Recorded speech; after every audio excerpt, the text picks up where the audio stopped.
Okay, good evening, everyone. My name is Ian Goodnow. I'm the chair of the Brattleboro Selectboard, and we are reconvening the August 2nd, 2022 Brattleboro Selectboard meeting. When we convened the meeting at 5:30, Patrick let us know that the meeting had been properly warned.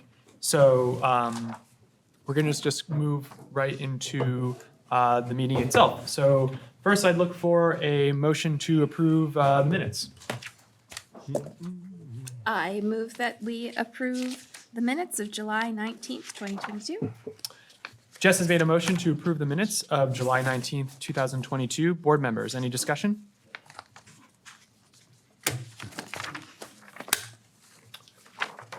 Seeing none from the audience. In that case, all those in favor? Aye. Aye.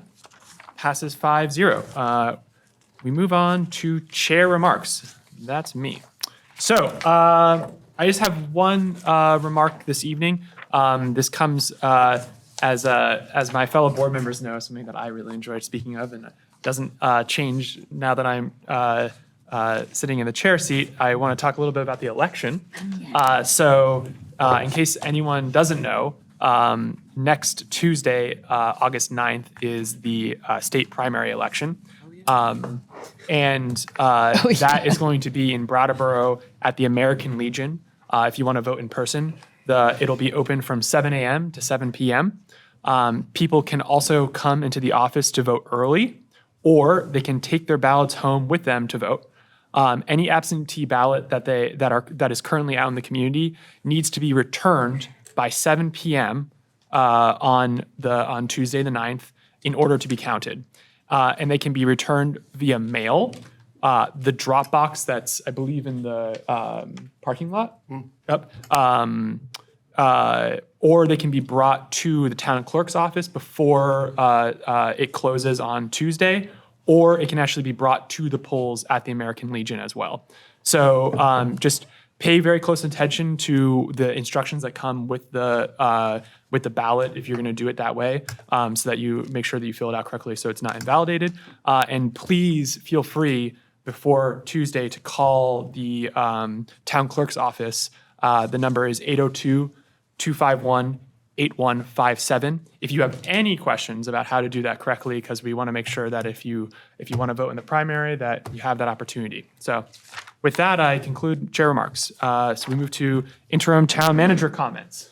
Okay, my comment for this evening is very limited. I want to call attention to a 100-year anniversary for the Gibson-Aiken Center, and I understand there's going to be a schedule of events for this coming August 5th. And I see Carol Lot's in the room, and I'm wondering if she wouldn't mind coming to the mic and just saying giving the board and the public just a little bit of background on the 100-year anniversary of the Gibson-Aiken Center.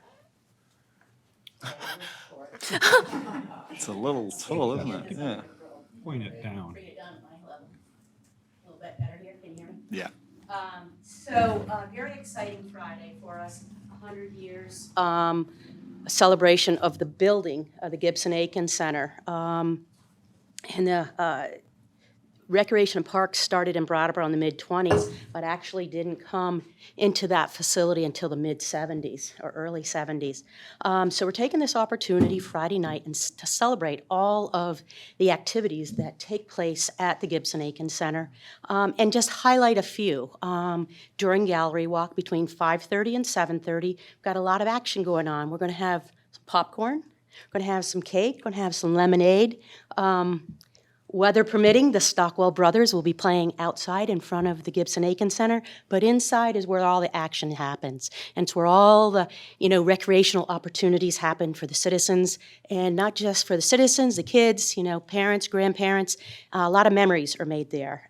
So we're going to start out with a lot of action. We've got an exhibition going on in the gymnastics room. We've got a pickleball exhibition going on upstairs.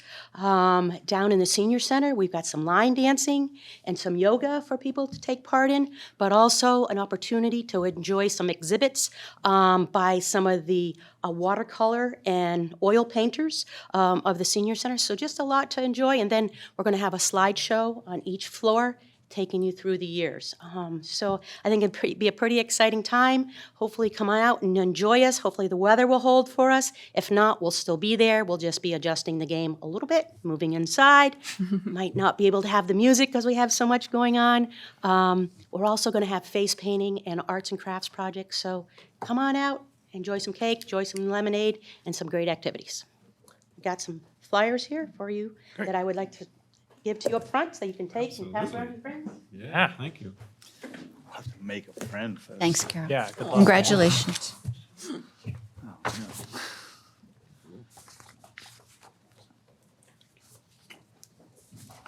Does that conclude your comment? Oh, yes, I have no further comments. Oh, this is a nice flyer. That is a really nice flyer.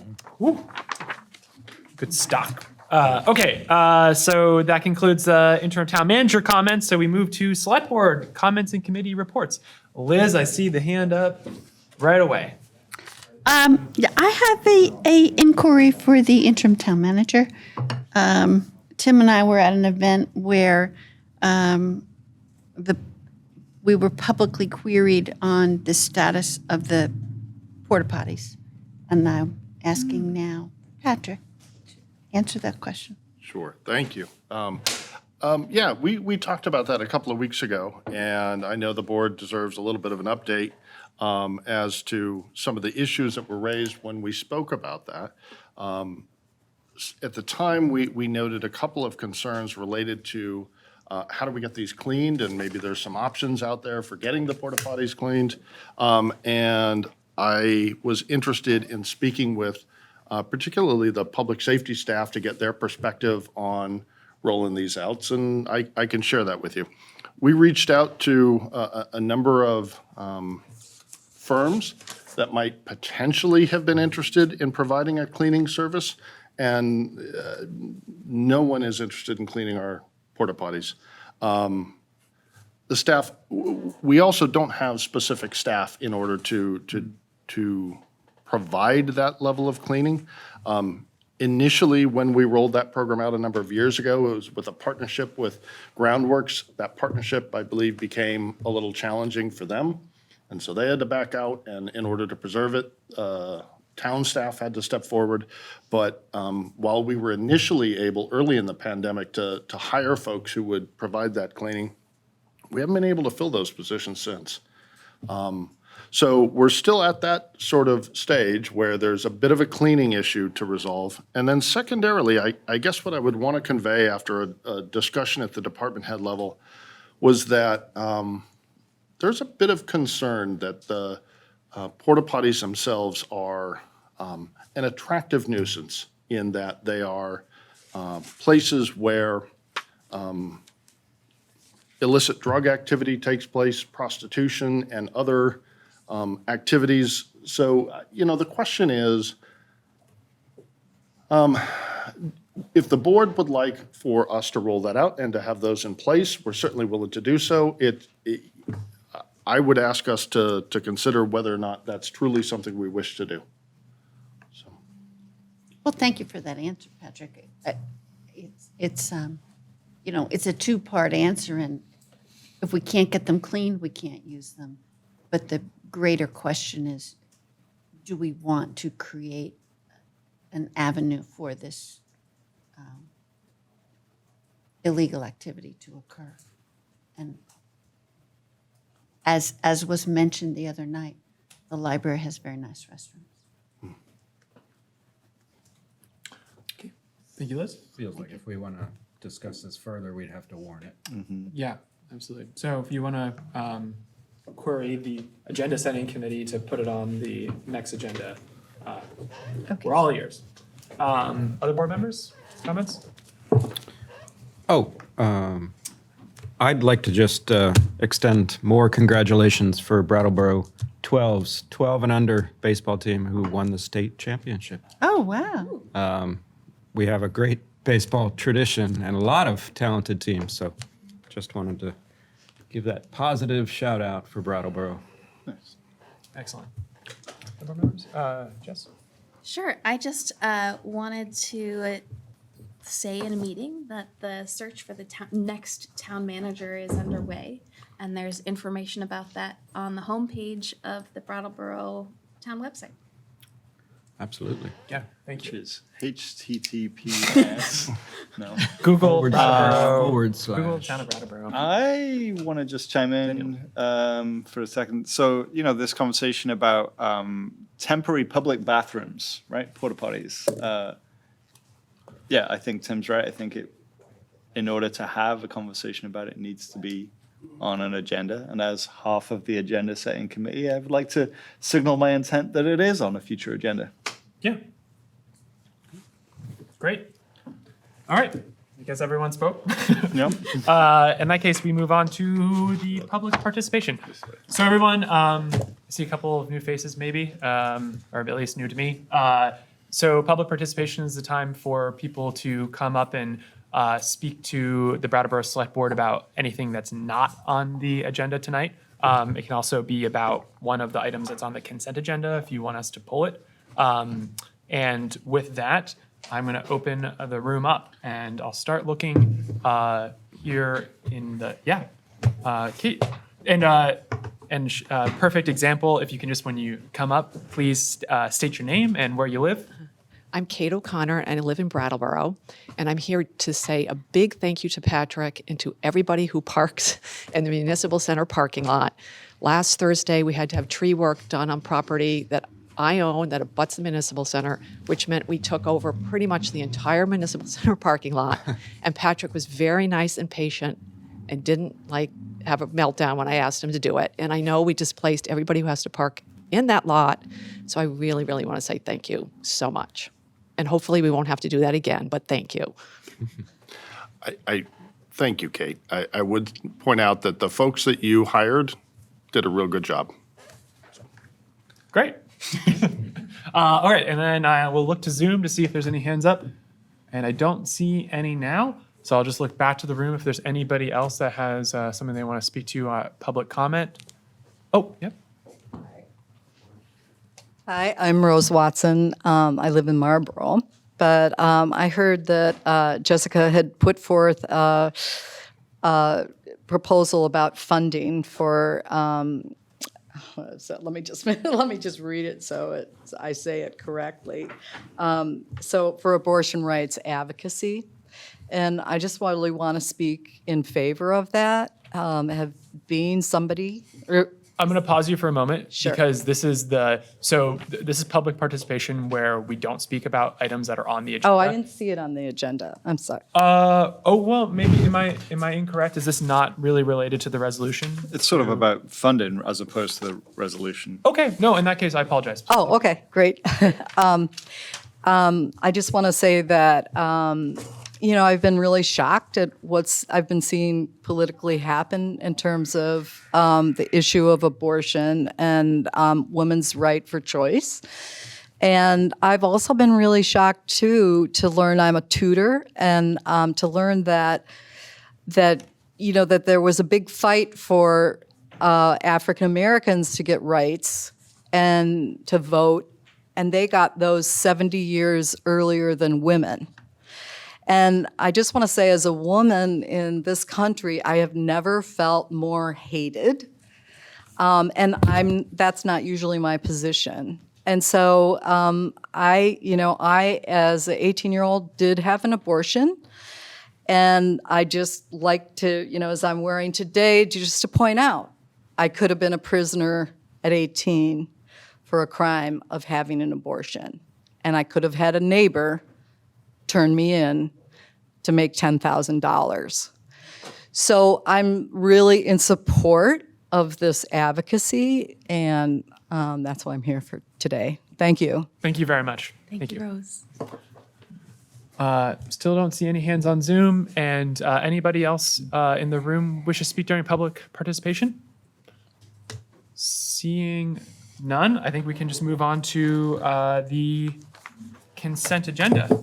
So, Patrick, can you speak to each consent agenda item briefly for us? Sure. I will try and keep my comments brief. There are 3 items on the consent agenda this evening. The first one is a 5-year renewal of the ongoing operating agreement that the town has between Town of Brattleboro and Living Memorial Park Snow Sports. LMPSS, as you may recall, is the entity that operates the rope tow at Living Memorial Park and keeps the kids skiing all winter long. And so this is the operating agreement that there is no cost to between the town and Living Memorial Park Snow Sports for a 5-year renewal. Second item is a grant application from the Brattleboro Police Department to the Bureau of Justice Assistance. This is a grant application for $15,530, and if received, it will be used to acquire a simulator training device. Lastly, we have replacing radio equipment. So as Water and Sewer Commissioners, you are asked to authorize the town to execute a contract with Green Mountain Communications in the amount of $72,530 to replace radio equipment at the Pleasant Valley Radio Tower. Just a little bit of background for everyone to recall.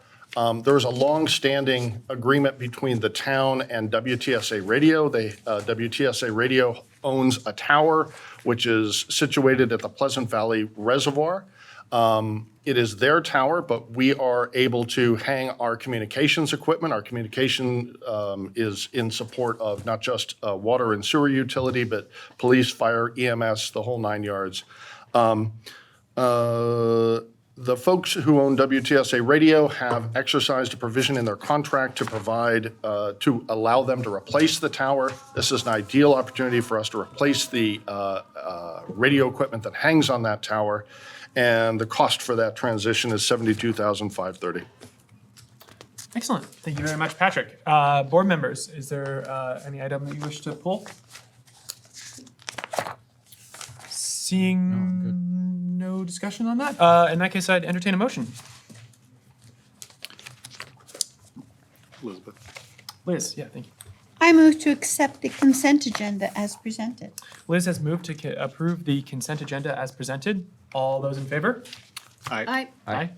That carries 5-0. All right, thank you very much. All right, so we move on to unfinished business agenda item A.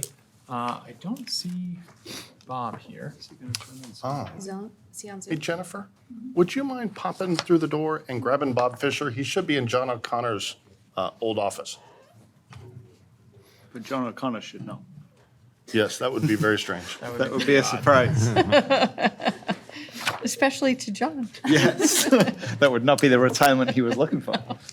Somehow it's still his office. So we're just waiting on Attorney Fisher, who I think is going to be kind of essential for this discussion. But I can just begin with the, he's not available. He's on his way. Great. Okay. So just to give a little context, so this is a discussion of a resolution to protect a pregnant person's access to abortion, to have some continued discussion and possible adoption of the resolution. So the board began consideration of this resolution at its last regularly scheduled meeting.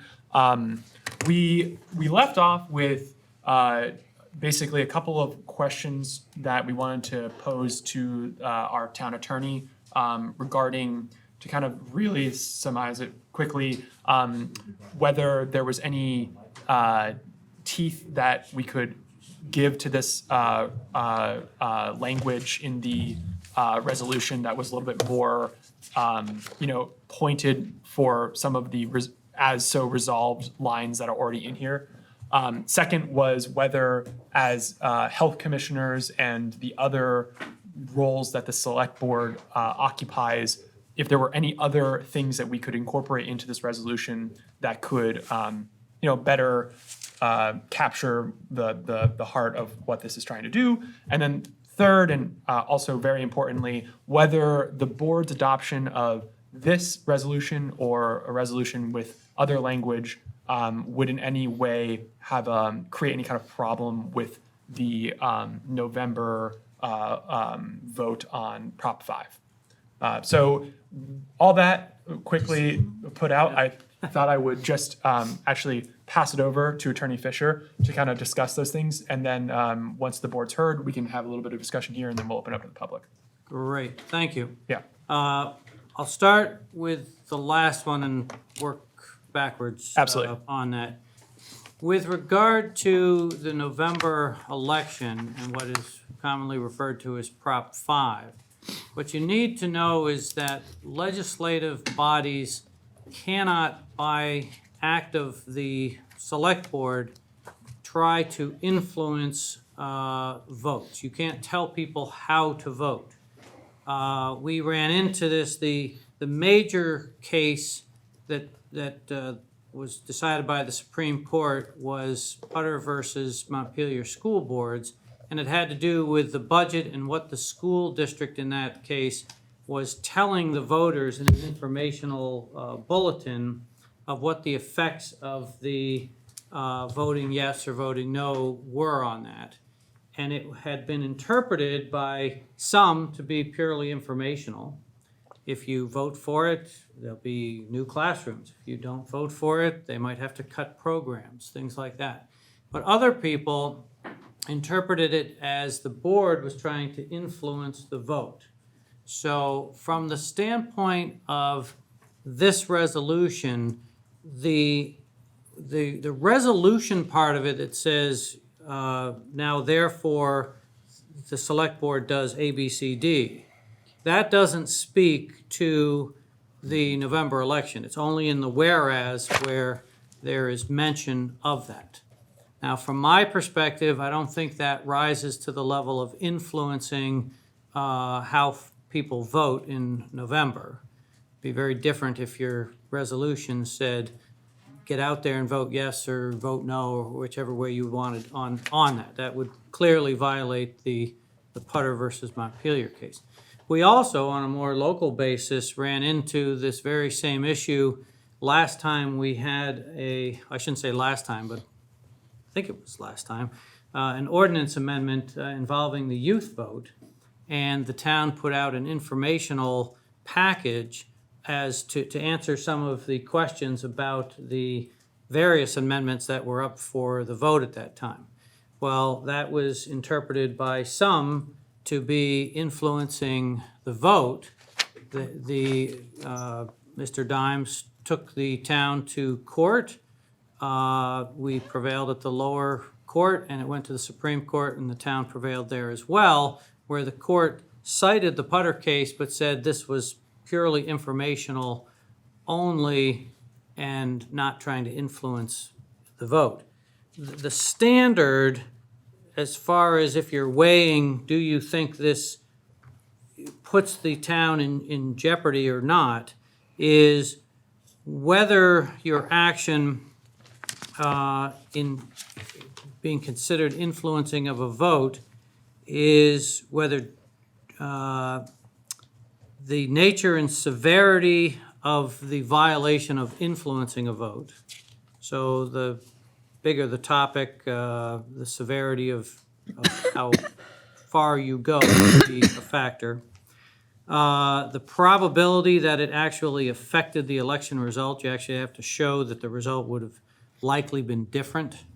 And the presence or absence of culpable intent and the harm to the, or what they call in the case, the organic process of the election. So those are essentially the four criteria. So from a legal standpoint, I would say that people may differ on how you interpret any type of information that you put out a resolution. But by virtue of this resolution only mentioning that November vote in the whereases and not in the resolution part, I think we fall below the threshold of the Putter case. But sorry, that's a long legal lesson in influencing of a vote, but my only caution to the board is people interpret things differently, and potentially an issue. I think we fall below that threshold there. Any questions on that before I turn to health commissioners? Board members? No, not from me. Not at this time. And Yeah. I can answer all I was the gonna say- questions after, too. I anticipate it will be incorporated into the discussion for sure. On health commissioners, I don't see that you really have a role as health commissioners in dealing with these issues unless it gets to a level where there is a public health hazard. And I think the difference is between what's a public health crisis or hazard and what is a personal crisis. So let me give you an example there.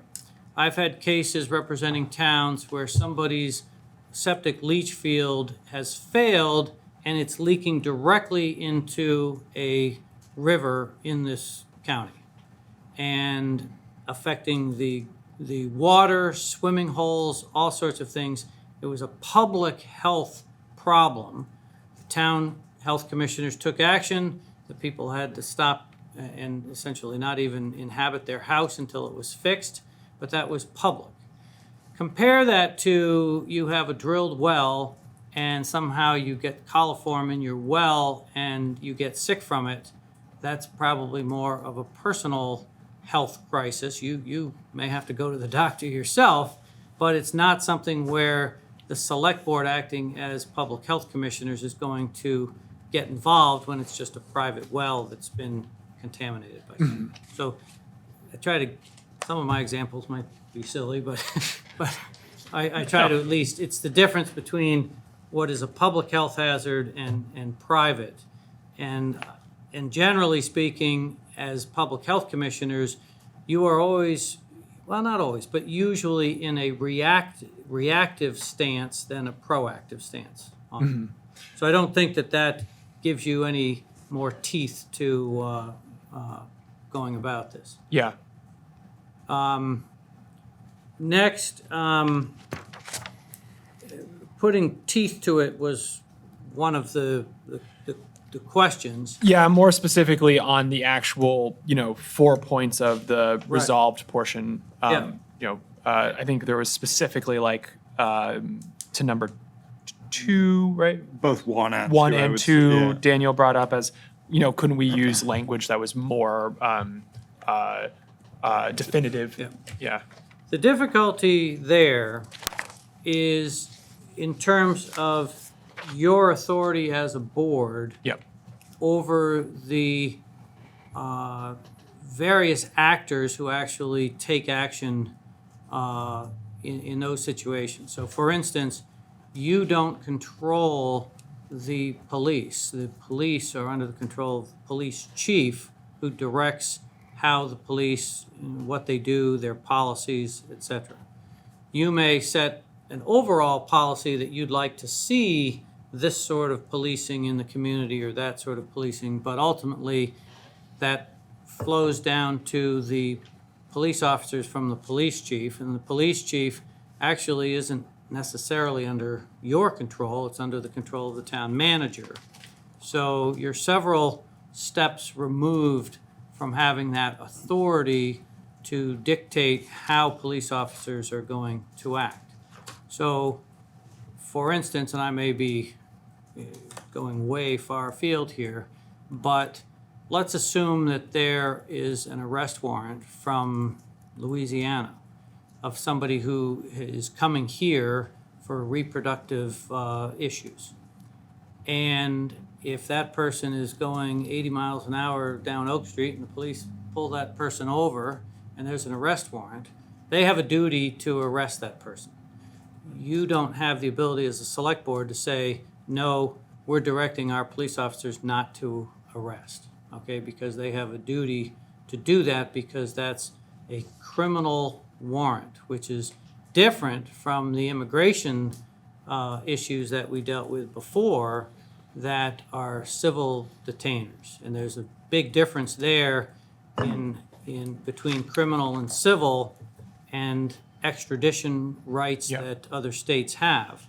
So I did call and speak with colleagues of mine at the state's attorney's office, and to the couple that I spoke with, they had never seen a situation where you argued against extradition where it was actually granted. So if if a state has an arrest warrant and you pick up the person here, and so you arrest the person, if the other state says, yes, that's an extraditable offense, we want you to send that person back, then the person is brought before a judge here. Vermont has fairly strict rules of seeing the information and the affidavits, et cetera, from the state seeking the extradition. But then ultimately here, the judge grants or doesn't grant that extradition. But overwhelmingly, extraditions are generally granted. If you were to try to get into the middle of that, one, I don't think you have the authority, and two, it's also a very slippery slope from a state perspective insofar as there may be a criminal from here that's picked up in Louisiana. I'm just picking on Louisiana. I hope nobody here from Louisiana is just one state among 50 that we're picking on tonight. But you don't want to get into a situation where other states are going to say, well, we're not sending that person back to Vermont because you didn't send this person to us. But that it doesn't get so much back and forth that way. It gets to the judge and whether or not extradition is warranted. So, but those are criminal laws that are enforced by the police, and they have a duty to enforce those laws and the arrest. Once they arrest, then it's in the court's hands. It's really not in a select board's hands. Yeah. Okay. So that really goes to cooperation or telling, in our case, the police to do this or not to do that. I don't think you have the ability to do that. Okay. I'm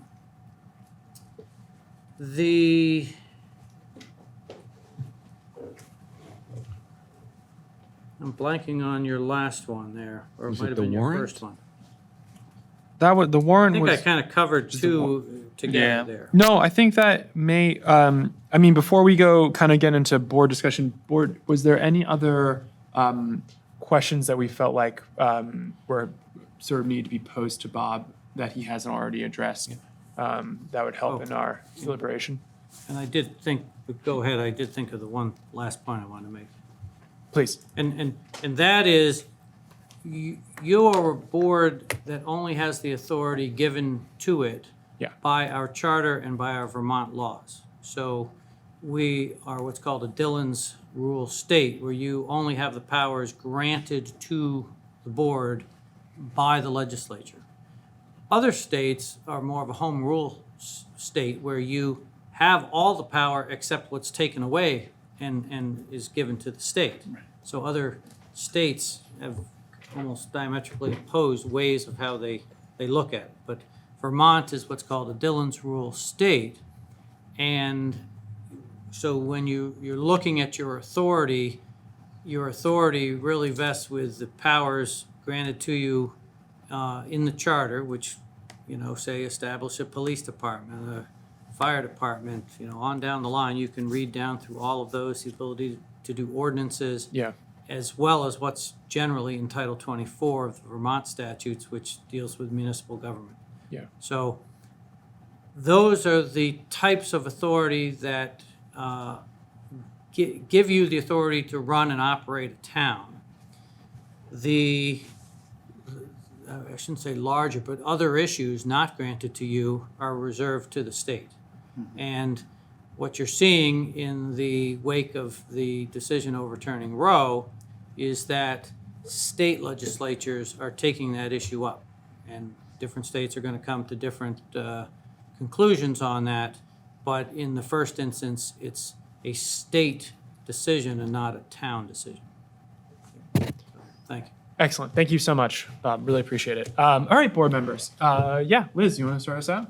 Can we hear from our state legislator before we have our discussion? Sure. Is it Emily? Ms. Kornheiser? Okay.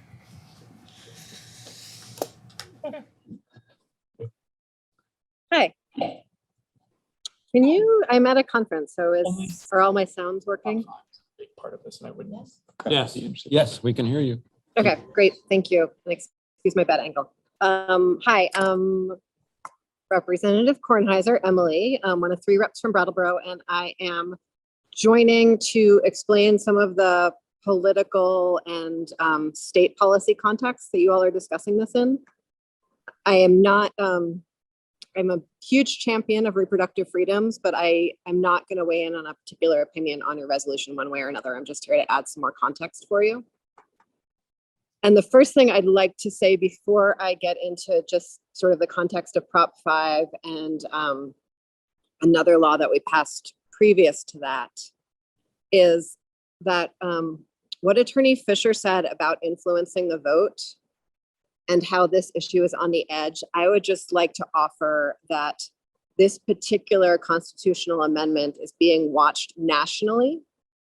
And there are incredibly well-funded and well-organized folks that are coming into Vermont and watching from outside of Vermont who are not interested in this resolution, in this constitutional change passing, and are going to be looking at really absolutely any anomalies in the vote, any challenges in the vote, really any foothold that they can get to try to overturn the results of the popular vote on this constitutional amendment that we've been working on for 6 years.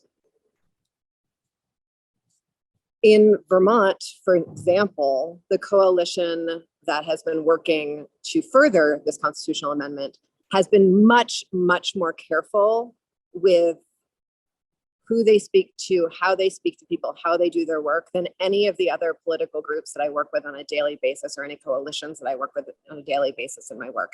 They are going out of their way to not coordinate with me in any way, to the point of sometimes awkwardness around conversations. So I just wanted to give you that extra context for this idea of influencing the vote and the particular sort of edges of that law that Attorney Fisher offered. So just going to give some sort of background on reproductive liberty in Vermont, maybe more for folks watching at home, but just for the context of Proposition 5 and what it actually means in Vermont, because I think that might be helpful for people. So there have been no restrictions on abortion in Vermont since 1972, when the state Supreme Court struck down Vermont's anti-abortion law. That was a year before Roe versus Wade established that states could not categorically prohibit abortions, but could impose restrictions. In 2014, the legislature repealed an old, and by that time federally unconstitutional statute that had made it a crime to perform an abortion. In 2019, much more recently, and folks might remember, the General Assembly, as all 3 of your current state representatives were serving, passed H 57, which with the governor's signature became the Freedom of Choice Act. It changed nothing in practice at all in terms of how medical providers do their work, but it codified Vermont's longstanding practice of safe legal access to reproductive health care, including abortion. Vermont's policy has long recognized that decisions related to reproductive health care and abortion are deeply personal and private and are best left to the individual and their healthcare provider. As before 2019, when this passed, private healthcare practitioners in Vermont, including hospitals, are not obligated to participate in any abortion, but absolutely can. So that was us codifying access to abortions throughout Vermont in 2019 in the law. Federal law supersedes state law. So for example, there are certain medical procedures that are banned under federal law and therefore would be illegal in Vermont. With support for Roe eroding in the US Supreme Court and growing concerns about diminishing federal protections, in 2018, we saw the writing on the wall that is now sort of the screaming graffiti on the wall about, and introduced the Reproductive Liberty Amendment, which started in the Senate. It triggered a 4-year process, which, as you might know, started in the Senate, was then voted on in the House, and then in the following biennium, which we just completed, was again voted on in the Senate and House and passed. And that enshrined those existing protections in the Constitution. So we already had those protections and already do have those protections under law, but by putting them in place in the Constitution, we are protected and protecting the right to reproductive liberty from future legislators who might pass a single law.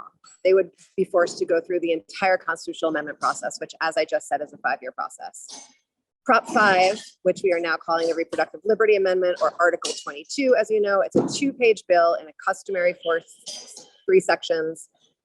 Purpose, the amendment language, and the effective date. And in November, voters will be asked to vote yes or no on amending the Constitution. The specific language, which I'm going to read to you, is that an individual's right to personal reproductive autonomy is central to the liberty and dignity to determine one's own life course and shall not be denied or infringed unless justified by a compelling state interest achieved by the least restrictive means. I want to be very clear that this is a constitutional amendment because I've heard from a lot of folks about how broad the language is. And for folks who perhaps have not read the Vermont Constitution recently, I know that one of the members of the Select Board probably has, but probably everyone else hasn't. It is a much broader set of principles that the laws then sit under. And so each law must then fit the broader framework of the Constitution, but the Constitution does not necessarily need to fit the laws. And so any constitutional language is by its very nature designed to be broad and far-reaching, and the specificity comes in the laws, and then further specificity about how those laws are carried out comes in the rules that happen below it. And so we have moved this forward in the hopes of creating a broad set of principles for us to move forward with for future legislatures to protect future Vermonters with access to abortion, as well as a whole other set of reproductive rights that we believe are essential to Vermonters' well-being. So thank you very much for letting me be here today and for jumping into the agenda. Just here to provide that specific context for you. I'm sorry if it just got slightly loud in here. Thank you. No, not at all. Thank you so much, Representative Kornheiser. I just want to be really clear to the board that I felt it was necessary to have Emily speak now because the Prop 5 element of this discussion was something that I really feel like we needed some clarity on before we sort of continued the discussion, and I knew that she was going to be able to provide us with some really helpful information because she's so close to it. So with that said, now I'd love to open this up to the board to see where we're landing now and what we're thinking. Who wants to go first? I had a question for Bob, since he's sitting right there and he just gave us some good information. Concerning authority, it seems in the resolved section, okay? The two that really speak to authority, it looks like to me, is number 1 and 2. Number 1, by my mind, seems like the fact that we're saying we oppose cooperation in any investigation related to providing or securing abortions for any pregnant person, that doesn't really like venture into authority in my mind, or does it? Right. For you? If opposing that does not, you don't control the police, or the police chief would be the one giving the directives to the police officers in such a situation. Right. Can I just, because I'm thinking maybe there's a thing that I can clarify here, because you weren't at the last meeting, so I just want to be very. I did watch the last meeting. Okay, so you're aware that this language would be proper? Yes. Okay, so this doesn't really have the authority that we couldn't have, that we can't have as a select board. This language we understand doesn't do that. Right. Okay. Right. But I'm just making sure that the two that really get near that, okay. because Bob didn't speak specifically, unless I totally zoned out for a moment, about the warrant to obtain information being under our control or not under our control. You're confirming that that is not under our control as written? Because it speaks to an investigating body utilizing data, which certainly the data is not under our control. Right. The data is not under your control. Any warrant is not under your control. Right. That part of the resolution just goes to what would be your belief. Because Yeah. The first. It just seems a little different to me. believes. So it's vague. It's giving a statement of intent and belief there but it does not have authority or teeth to direct. Right. Just the language to me is slightly more teethy because it says must have a warrant to obtain that information. But what you're telling us is that it does not, in fact, despite the language, have more authority than number Whether- one, for instance. Whether there's a warrant or not is not going to be up to really this select board or, for that matter, the police. There may be a warrant that comes from some other state that just shows up on the system. Yeah. Okay, thank you. That was what I had for Bob. So, Okay. Other board members? I'll go. Yeah, Liz. Okay, so I really appreciate both Bob and Emily's comments because I think they really helped me state pretty much what I stated last time, that I don't think, while I have the utmost respect for the people who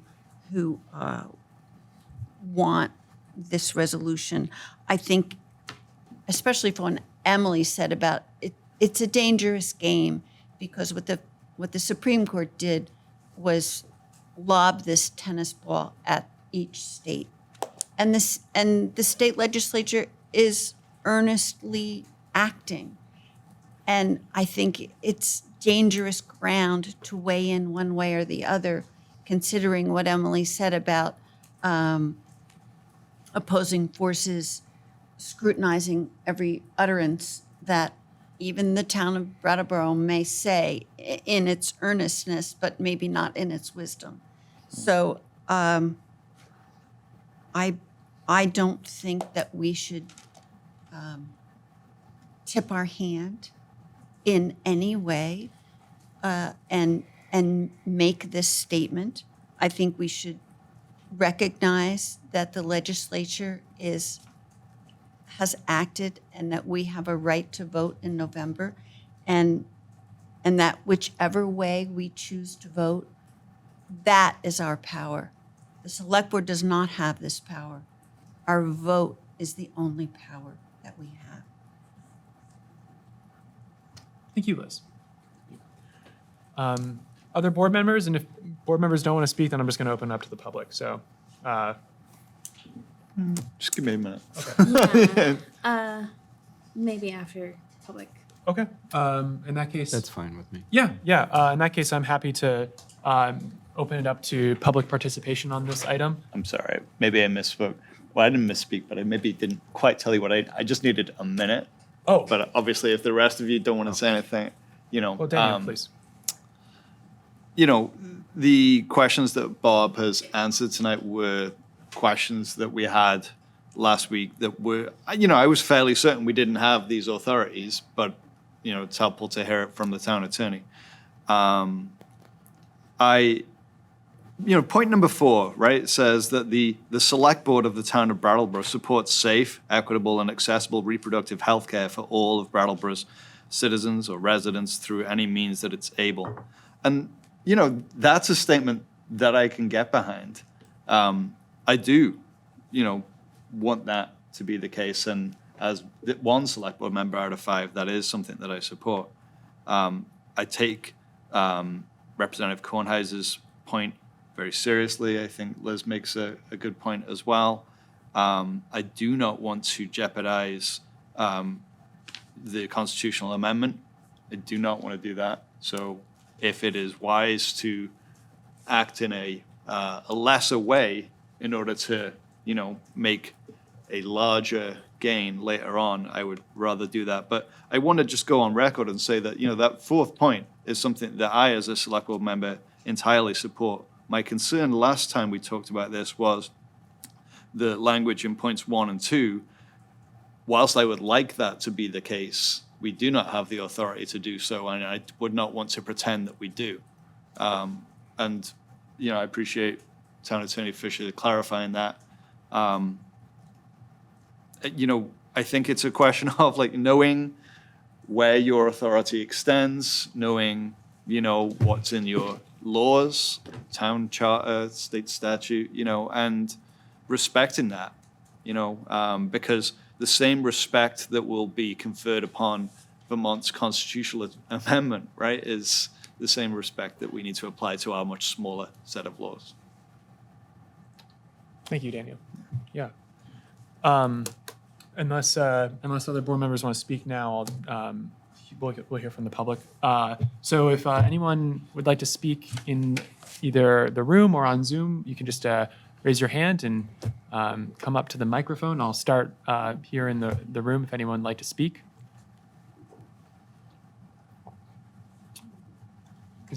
We've got one? Yep. And it looks like I'll have a hand on Zoom too, so come on. And again, if you just want to state your name. Hi, Erica De Lorenzo. I live on Western Avenue. This was all very educational. And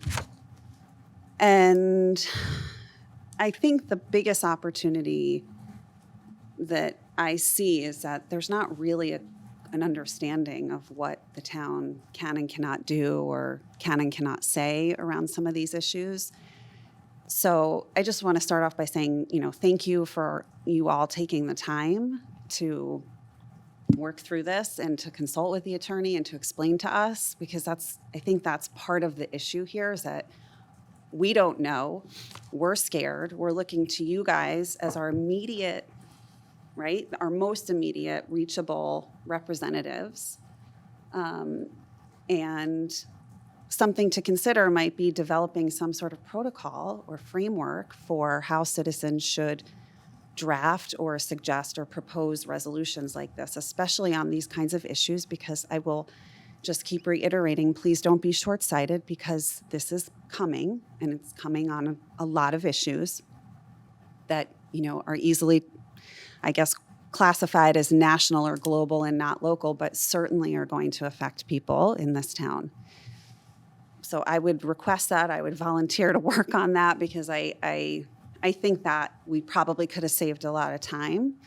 And I do think the town should have a role in being able to say something on some of these things, because it's going to get worse before it gets better.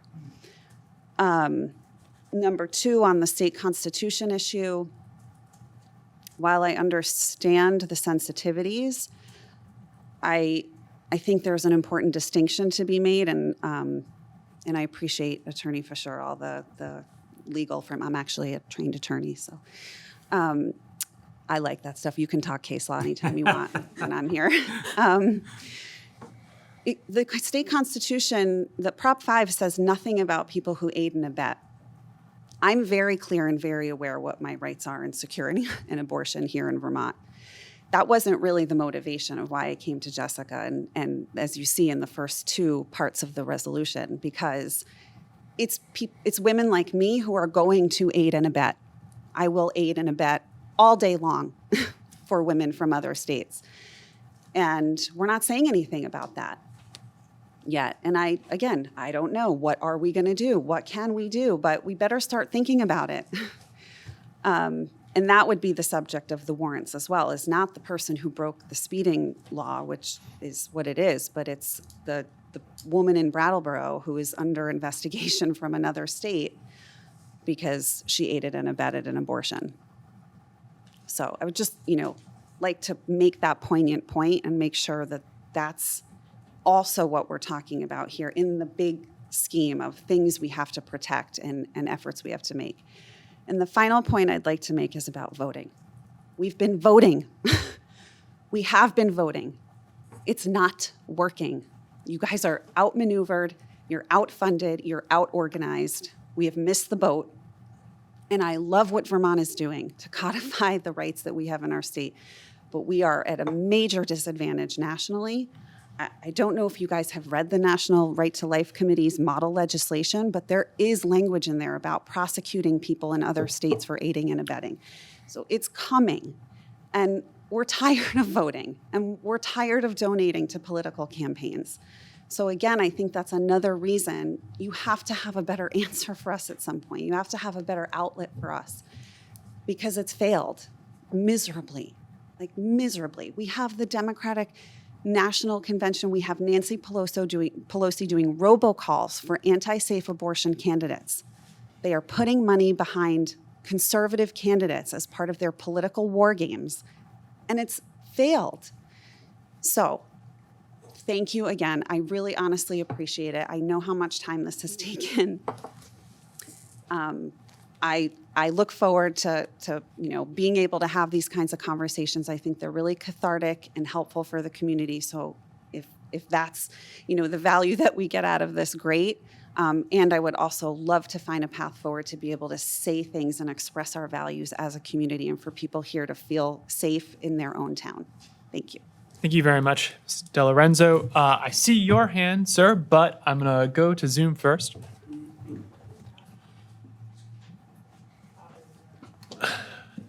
Bob, can you hear us? Hello. This is Robert Ozer in District 3. So while I support the resolution, I really just wanted to raise more of a point of information. When Representative Kornheiser was speaking, she mentioned the Freedom of Choice Act. And I don't know if Bob Fisher is still in the room, and he may want to weigh in on this.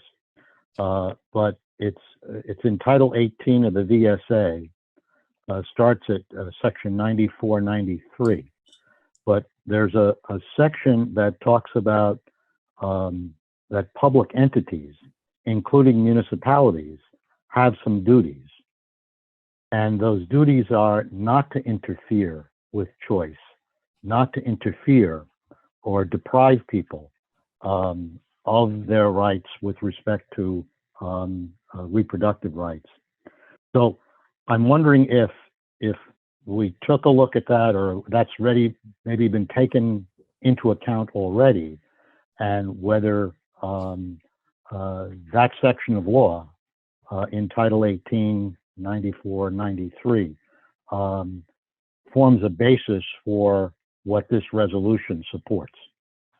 And that was my only question. Thank you very much, Bob. Bob? I don't think that section, and I appreciate that section and all that it states, don't get me wrong. Yeah. But I don't think that section stands as support for the authority to do this resolution. You can't interfere with things. I don't see that the board is trying. I mean, that would stand against if the board were trying to take some action to limit a woman's right to reproductive freedoms. So I don't see the board trying to limit it in any way. I don't think that the converse of that says that is the authority for this resolution. Or it's not the authority to take further distinct, teethy, if we're using that term, action on that. And I get the sentiment. Don't get me wrong on that whatsoever. But I don't think that stands for the authority for the board's resolved part of the resolution. Okay. In that case, we'll move on to. Hello, my name is Ivan Hennessy. I live on South Main Street.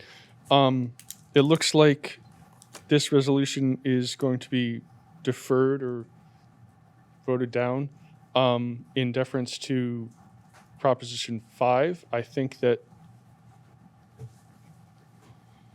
as disappointing as that is, it offers an opportunity for the board and everyone in Brattleboro to come up with toothier and different actions that we can all take after this obstacle is removed, after Proposition 5 is resolved one way or the other.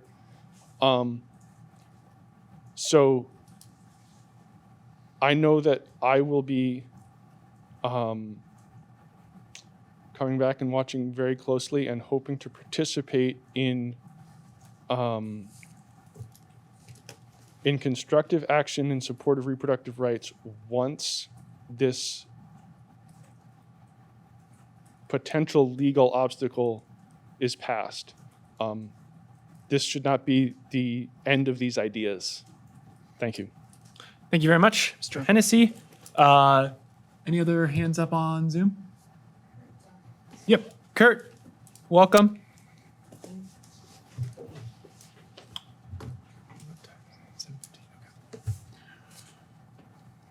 Kurt, can you hear us?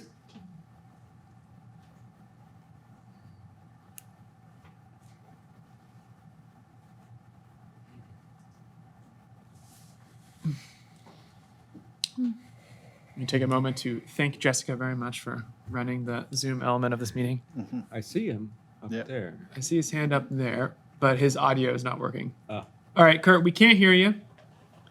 So I'm gonna move on to another participant in the room. We'll come back to you again. Hopefully you've got your audio working then. All right, anybody else in the room wish to speak? Yeah, come on up. I'm Bruce Clausen. I own a home in West Brattleboro, and I was here last week, so you probably know that I'm very in favor, and I think most voters are, of some kind of statement as soon as we can. It's been too long, and I started filling out pages about the attacks on the 14th Amendment, and this is the first time, according to Heather Cox Richardson, that rights have been taken away from American citizens. They jerked it right away from us, a religious Supreme Court, and then I started to research all the different things that the 14th Amendment, most of our regulations have, I mean, maybe not most, but a lot of our regulations that the government operates by, from the social safety net to all kinds of things, are under the 14th Amendment. And that's what it was designed to do. The EPA, you could just go on and on and on, voter rights. This has got me really scared, and I think we need to donate the money to the Planned Parenthood, which is in the red. I think we need to donate money to pro-choice to fight, and should have a coordinator in town to help people who come here looking for help. And I mean, I Googled 14th Amendment, and even, for example, global warming. I can't read but I need an operation for my cataracts. And so you're lucky that I'm not going to read all this stuff. There were tens of thousands of suits under the 14th Amendment affecting global warming. So this is going to affect America for a long time. And even if we about face right now, you know, the Titanic is headed towards the iceberg. And you can't turn. The state of government is like, you can turn 5 degrees or you can turn 3 degrees, but I think everybody should take this as a caution. You can search Heather Cox Richardson. She, you know, the historian. She really laid this out in a way that, you know, almost is tearful. And we need to do as much as we can, as fast as we can, to try to help, because 5 months from now, 6 months, however long you stall this, that ship is still going to be going the wrong way. So anything we can do now is, I think, most important. Thank you. Thank you very much, Mr. Clausen. Okay, Kurt, let's give you another try. Is his hand still up? Oh, he tried to retry it. Okay. Once he's joined, why don't you offer him an opportunity right away?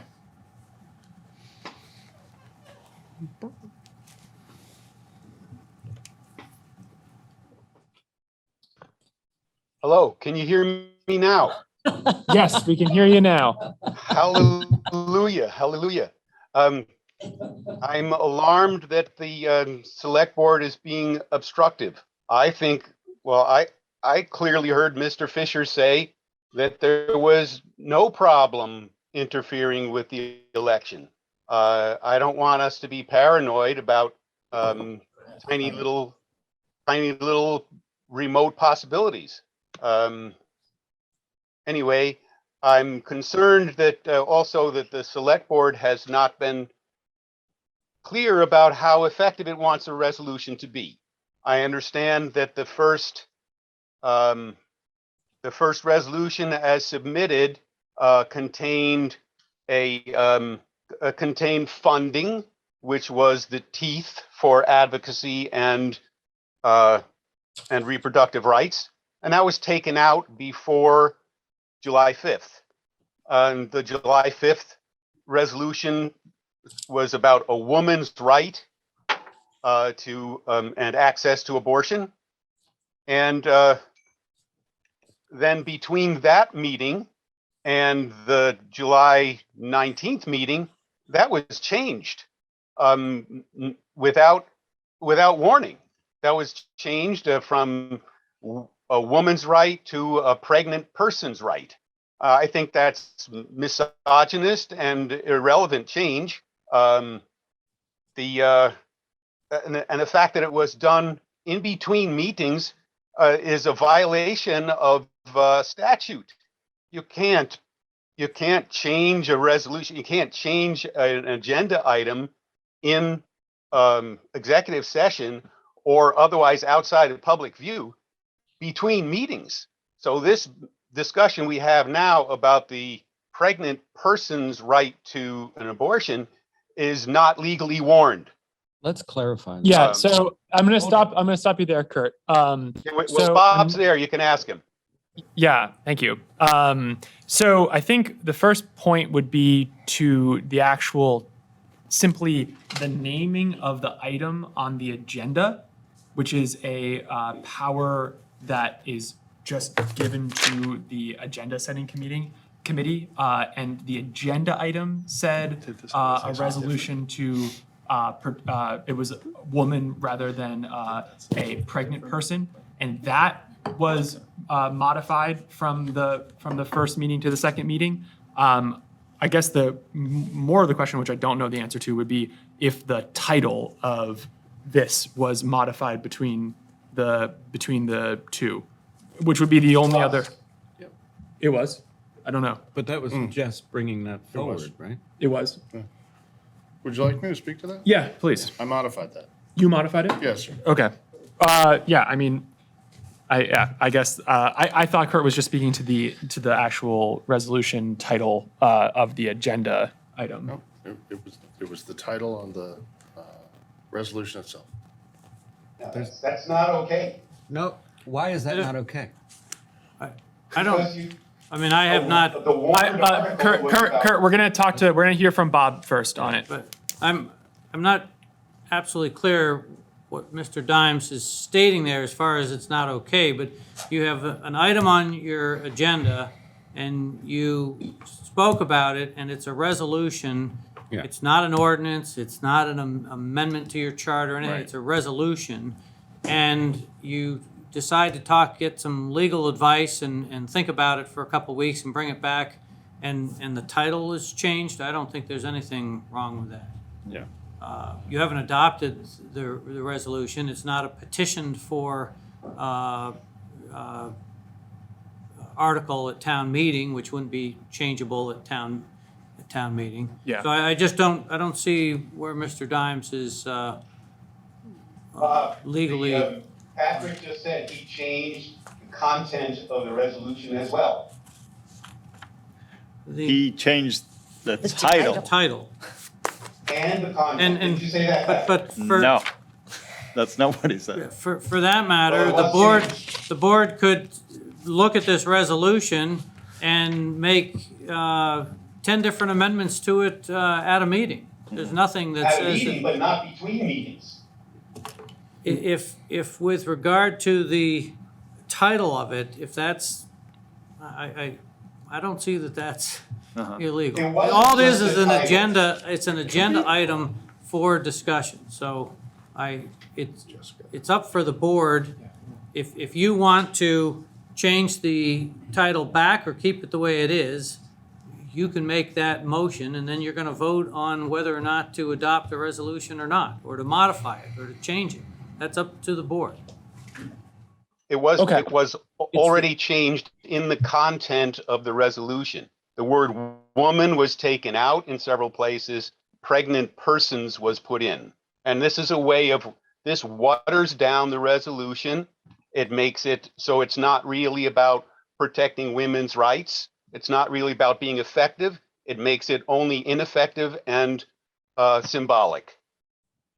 And it was done without proper warning. Well, that part's not true. Yeah, Look at the previous agendas.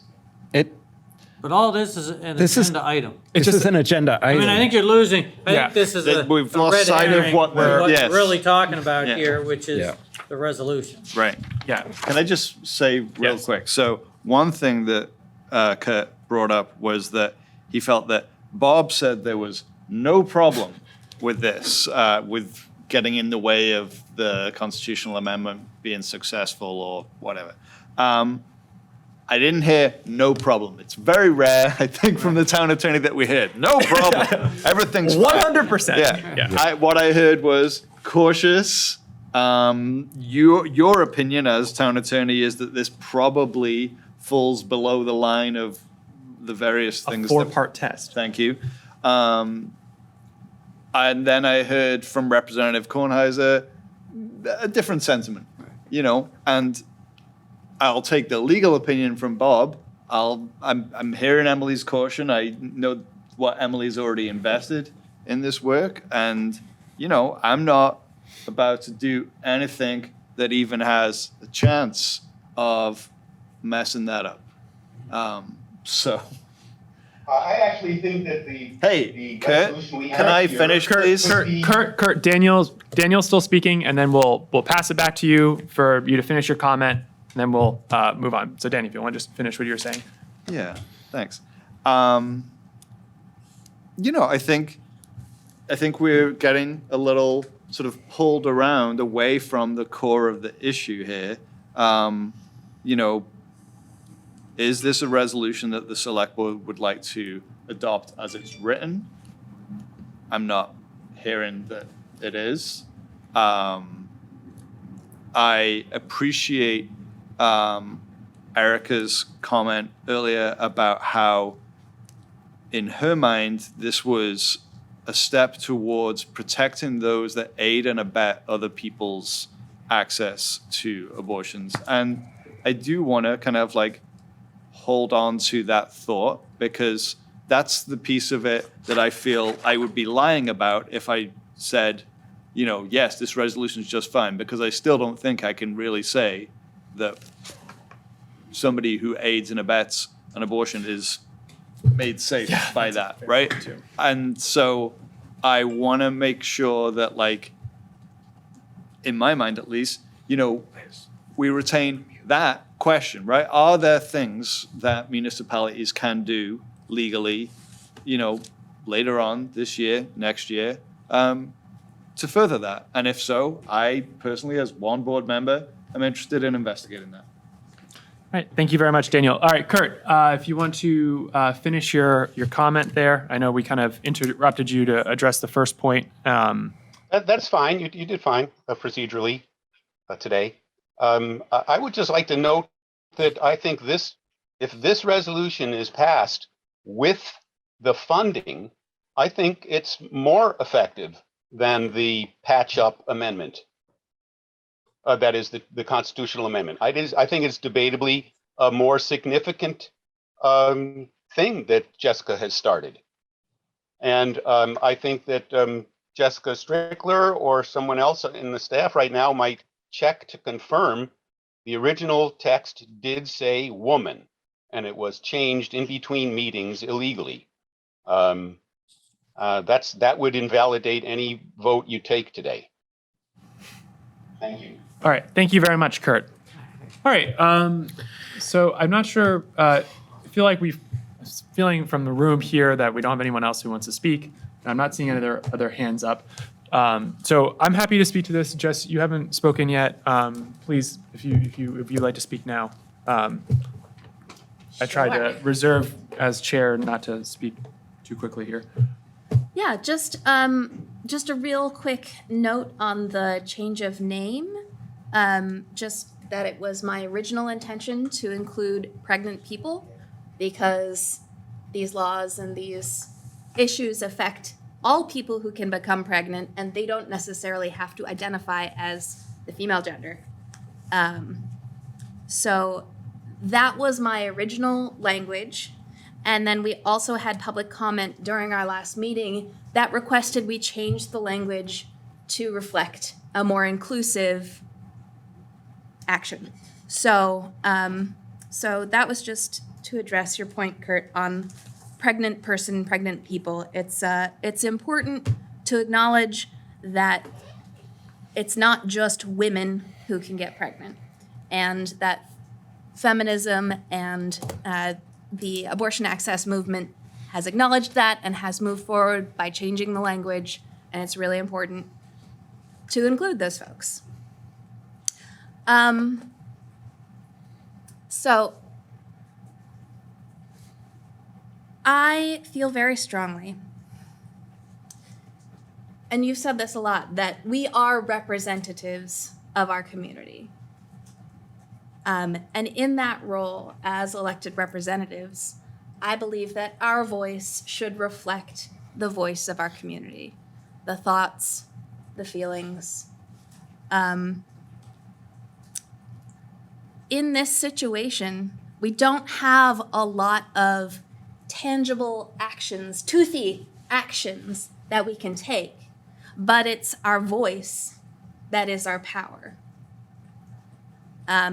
Especially in the face of the comment that Erica made at the last meeting about fascism, about standing up, taking a stand against oppressive action, oppressive laws, laws that take us backwards, laws that infringe on people's liberties. It's important to say that's not okay, and that we're not gonna just go along with it. And I think and feel pretty strongly that folks in Brattleboro feel that way. And the select board as a body has the power to make that statement for the town.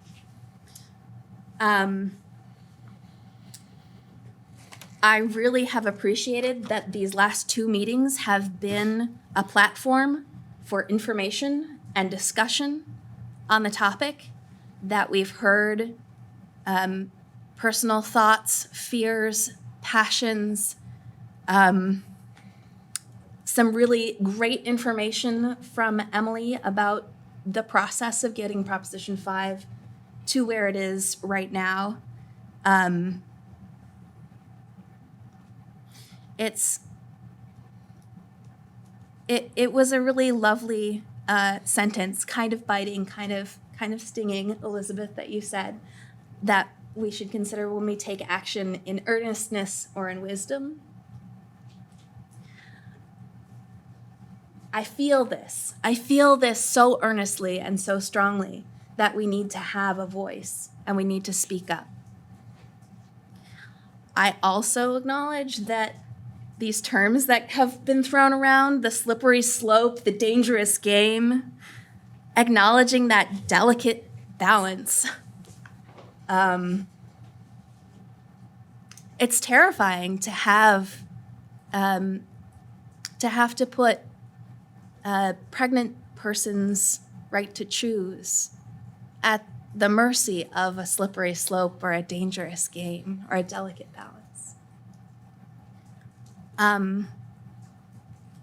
It's real human impact playing against this game of politics that's playing out on a national scale. So where I'm at is I would love to come back to this at a later date. And I would also love to consider dedicated funding towards Planned Parenthood to be included in the next fiscal year's budget that is outside of the allocations of the human services budget. Yeah, that's what I got to say. Excellent. No, thank you very much, Jess. Okay. Well, I think to the second point, that's not really the Warren thing that we're discussing now about next fiscal year's budget discussions, but there'll be time to bring that up. Yeah, and then, I don't think I'll waste much more of the board's time. I think we've kind of found ourselves in a place here. I just want to take a moment to, on a much kind of like broader level, just speak to this process and this discussion. I think the board, one of the things that I've always really enjoyed about being on the Brattleboro Select Board is the balance and tug between whether we just kind of do municipal work or whether we have sort of a political responsibility and a political role in the town. And the 3 years I've been on this board, I have struggled with that the entire time and have never felt like I've really landed in a good place. The reality is we're kind of both. We do make sure that the sidewalks are plowed and that the roads are paved, hopefully, most of the time, I know. But at the same time, we deal with housing, we deal with the community safety, and we deal with resources like money, and those things are just inherently political. So the real balance that the board has to strike is, when do we stick our toes into that and when do we not? When do we put more than our toes in? And I think in this instance, this discussion was very healthy for finding that balance. I think at the end of the day, I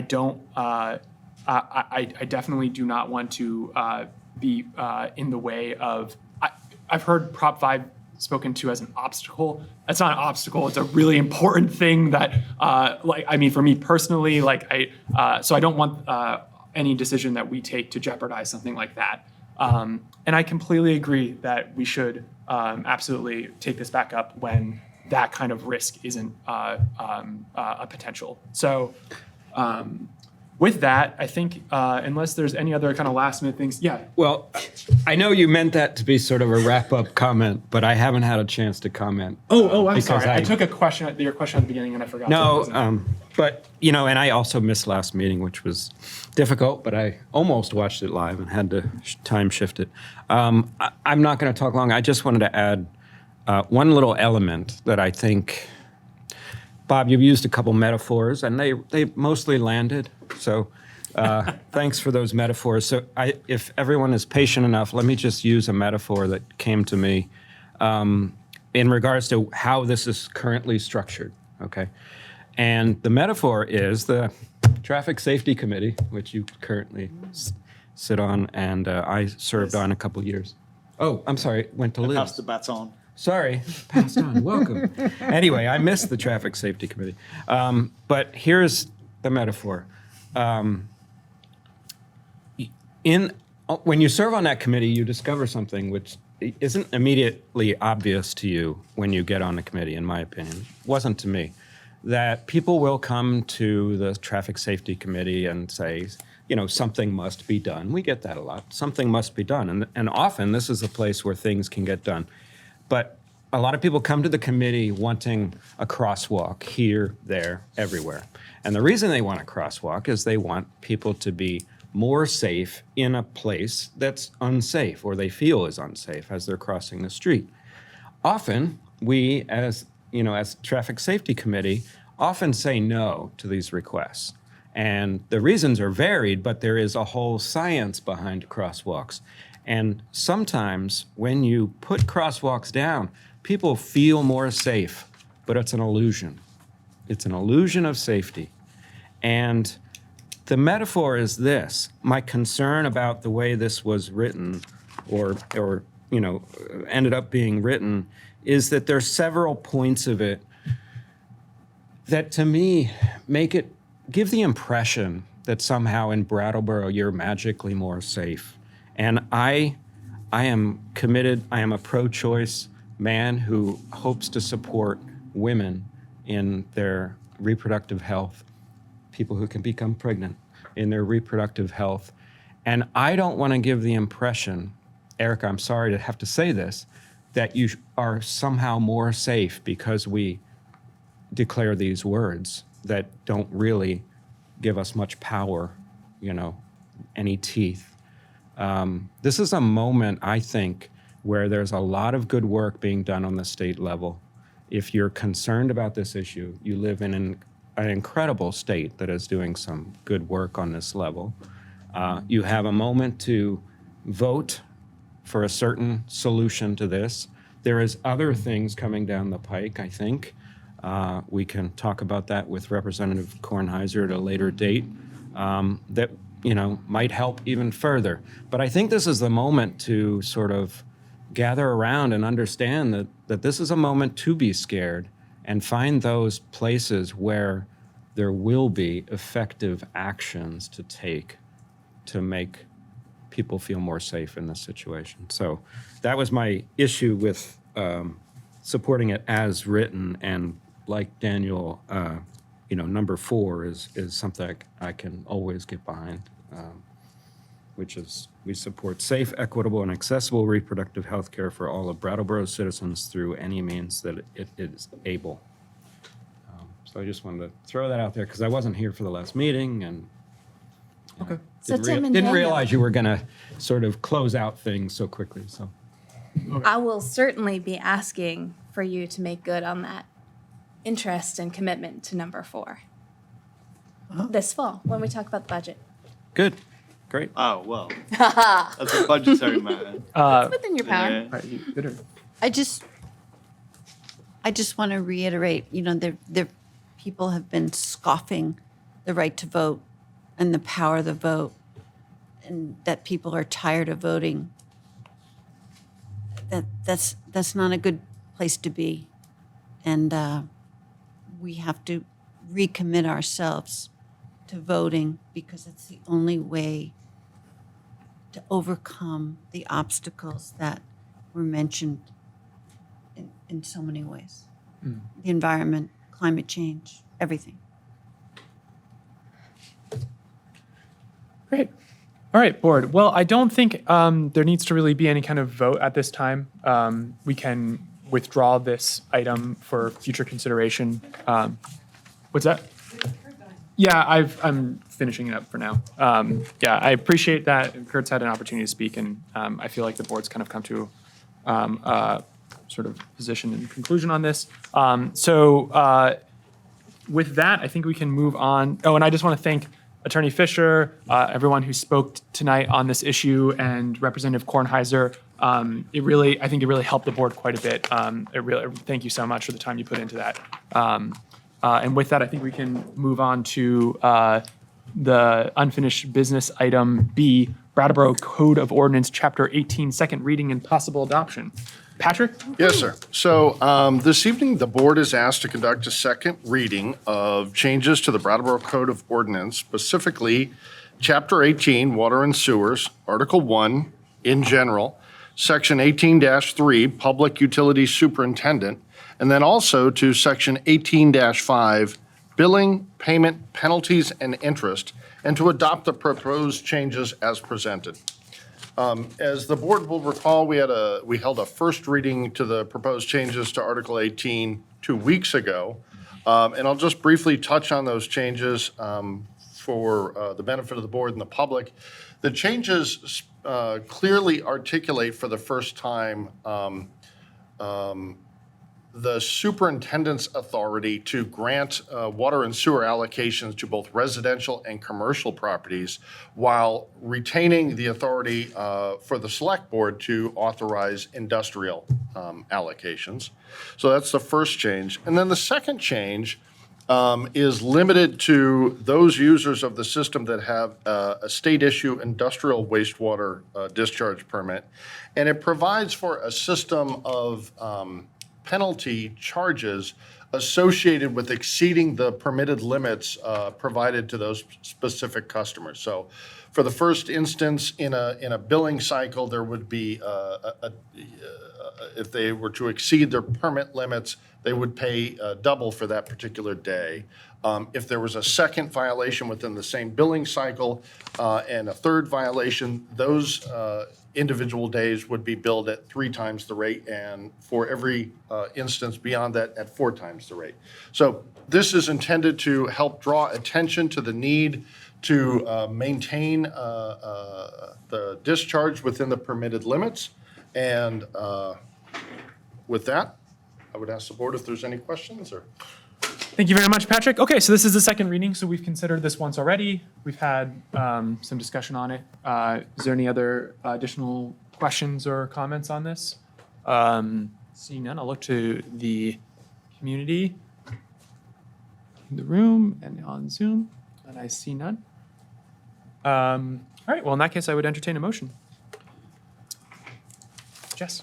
I move to approve the ordinance amendment to the Brattleboro Code of Ordinances, Chapter 18, Water and Sewers, Article 1, in general, Section 18-3, Public Utilities Superintendent, and to Section 18-5, Billing, Payment, Penalties, and Interest. Jess has made a motion to approve the ordinance amendment to the Brattleboro Code of Ordinances, Chapter 18, Water and Sewers, Article 1, in general, Section 18-3, Public Utilities Superintendent, and into Section 18-5, Billing, Payment, Penalties, and Interests. Any further discussion? Seeing none, all those in favor? Aye. Aye. Passes 5-0. Thank you very much. All right, we move on to new business. So the next one is going to be the town-wide reappraisal plan. I think we've got some representatives from the planning? Not planning, from. Yep, we've got Jennifer Purnell, Oh, the town assessor. and Yep. Bob Fisher is going to help her out. Oh, I was wondering what was it. Ms. Brunel, thank you very much for joining us. You're welcome. My chair is not cooperating.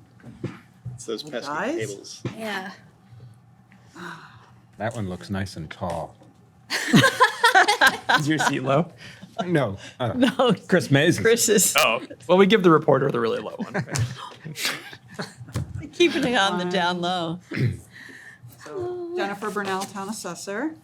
I'm here tonight to inform the board and the public of the next townwide, of the assessor's office's plan for the next townwide reappraisal. I'd like to start by talking about why now and how a town can be mandated by the state to do a reappraisal. Why now? Brattleboro completed its last townwide reappraisal in 2010. If we were to do a townwide reappraisal today, it would be completed in 2024. That means that most properties in town would not have been visited by an assessor or appraiser for 12 to 14 years. It generally takes a town this size 2 to 3 years to complete a townwide reappraisal. State mandated. Each year, the Division of Property Valuation and Review performs an equalization study. They look at sales over a 3-year period within each town, and with the help of town staff, review valid arm's length sales to determine what percent of common level of appraisal is, or the CLA. A CLA is a measure of how close a municipality's local appraisals are to the actual fair market value. This percent is used to equalize education taxes. The study also determines a coefficient of dispersion, or the COD, which is a measure of uniformity of appraisals for all properties on the grand list. In January, towns received their equalization study results showing the CLA and COD percentages. Towns must reappraise if the CLA falls below 85% or above 115%, or if the COD is above 20%. A notice is sent in June of that same year from the director of PVNR if January's numbers indicate a need for a reappraisal. Our current CLA is 92.78% and the COD is 14.55%. Our office tracks sales and our records show that in January of 2023, our CLA will be around 88% and the COD will be around 19%. Remember that a COD at 20% can trigger a reappraisal. We're not we're not going to know until January where the state is going to come in with the numbers. We, you know, our numbers might trigger a reappraisal mandate.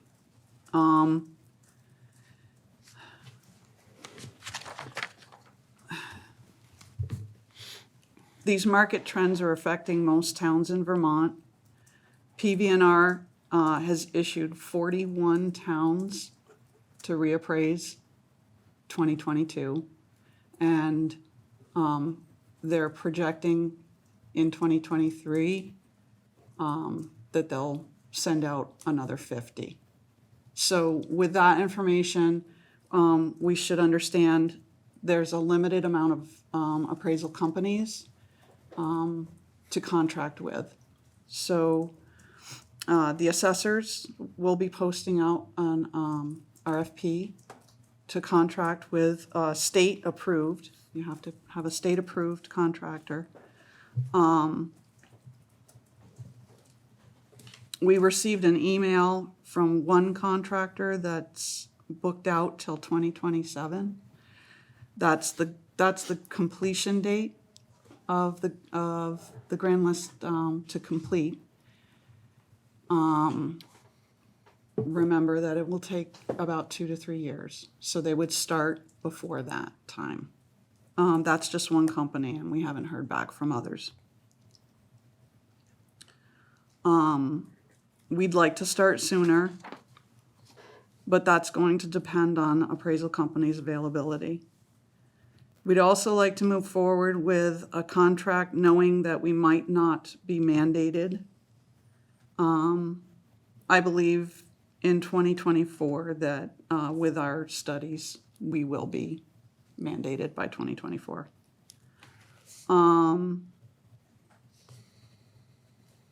If we're not mandated, our charter reads that taxable properties within the town may be reappraised from time to time as may be deemed expedient by the representative town meeting. And so if we are not mandated, we would like to come back to the board and request that an article be placed for representative town meeting and ask the town for that approval. That's sort of a summary. I have a little bit more in detail in my memo to you, and I have questions. Can answer any questions you might have. Thank you so much. Sure. It's very helpful. Yeah, what a kind of complex, interesting thing. Board, do we have questions right now? Yeah, Liz. Thank you, Jennifer. That was very clear. And what I'm surmising is that you want to get ready. You want to be prudent, and you want to get ahead of this, and you want to find a contractor so that it can be done right. And if we get mandated or if we don't get mandated, it's still the prudent thing to do. That's correct. Thank you.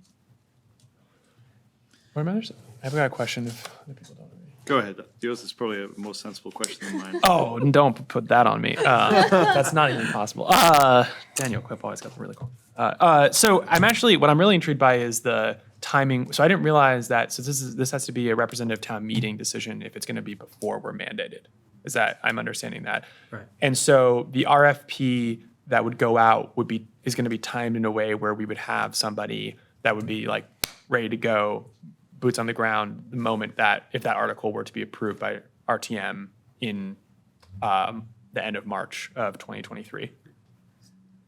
Go ahead. Well, I believe we're going to add into, I don't know if it would be added to the contract or the RFP with the understanding of the issues. Yeah. The mandate or the article. Essentially, we'd want to put in a contingent, sorry to jump in, That's but you're fine. absolutely right, Jennifer, to put in a contingency in the RFP and the contract, more importantly, the contract, that would say, in the event that we're not mandated and town meeting doesn't approve it, then we would not be obligated to go forward with that appraiser, because then there would be no mandate either by the state or by the voters to do it. Yeah. But if either one says, either the state mandates us to do it, or the voters say it's expedient to do it, given where the trend in the numbers is currently, then we would have that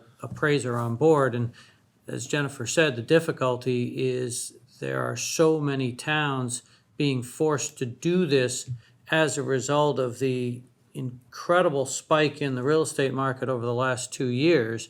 It's put a lot of those towns down below that 85%. So getting in line or getting the appraisal company that you want, I think, is pretty important. Yeah. And just because our COD drops below 15, we may not actually be mandated. It's just that it's that threshold where the state could. Did I understand that If correctly? your CLA is below 85 or above 115, that's one trigger. Yep. The coefficient of dispersion is whether it's 20% Or above. or above. Oh, we're above. Oh, so I So misread this. we're So you're currently at about- 1450. Oh, so we're okay on the COD, and it's the However, today. today, Right. right. That's See, why we weren't mandated. The difficulty is that the way the state study does is it looks over 3 years. Yeah. So if you look over the past 2 years, you see the graph going pretty steep. That third year back may be a flatter curve. If you go out another 6 months or a year, you may be still in that very steep graph. At some point, it goes down too. Yeah. But if you're in that steep graph for that 3-year period, because once that 3-year period keeps changing, then all of a sudden that 14% could be 19, 20, 21%. We Yeah. were anticipating Yeah. Okay. next January. Thank you. Daniel? Yeah, thanks. So when people hear talk about townwide reappraisal, I think that their first question is, does that mean my taxes will increase? And my layperson's answer to that question is, it depends on what your property is valued at, right? And, other matters. But like, I bought my house here 5 years ago and I paid $190,000 for it. It's currently valued at assessed at $160,000. So when an assessor comes knocking on my door and does a reassessment, presumably that assessed value would increase. And so give me like the language to talk to people on the street who want to understand how this would impact them. And, and then I guess I also have a second question about like the value of the grand list. Right. I'm assuming grows, which means there's more money available for us. So, The good thing about this is it's a newbie question because nobody's been on the board 12 years. Thank God. I think simply, the higher the grand list, the lower the tax rate. Okay. That's sort of a simple answer. Okay. And what we are trying to do is, and what you should try to express to the public is equity. So right now, we are so far away from having our last townwide reappraisal. We're working with 2010 cost tables where that equity is stretching. It's getting too far out of whack. And we need to make sure that every taxpayer is paying their fair share. So yes, there will, there will be properties that will see an increase in their values. But if you're looking at the full grand list and the tax rate, you're generally going to, you could possibly see. I'm not asking you to make a promise. Yeah. But Jennifer is correct. The higher your grand list, Yeah. your municipal tax rate Yeah. is theoretically going to be lower. Now, remember, you also have the state education tax right. rate, which is Which we set by the state. No control. So if that's either stays the same or goes up, and that's set by the state, if your value goes up, then your taxes would go up. Okay. Liz. Yeah, I see that. I understand that process. Not only is it equitable among Brattleboro properties, but from what I understand it, the state's purpose is to have Brattleboro's valuation equal among all the other towns as well. That's why all the other towns have to do it. So it's a state equalization as well as a municipal equalization. Yes. Other board members? Tim, you have your hand up? Yes, and it's pretty much my questions have been answered, and thank you for the presentation. I guess, well, first of all, I like to say that taxes are good. You know, it's how we pay for all the good things and how we pay for all of our good people. You know, 90% of our budget is people in this town. So, not It's a lot. 85? A significant chunk. It's pretty close. It's pretty close. It's salaries. But anyway, the point is, I want to ask a provocative question. Why not just wait? Because the longer we wait, the more competition there will be to get a contractor. We're already looking at national companies asking the state to be able to bid. Yeah. And they're not so much going to know Vermont's laws. So that's one reason.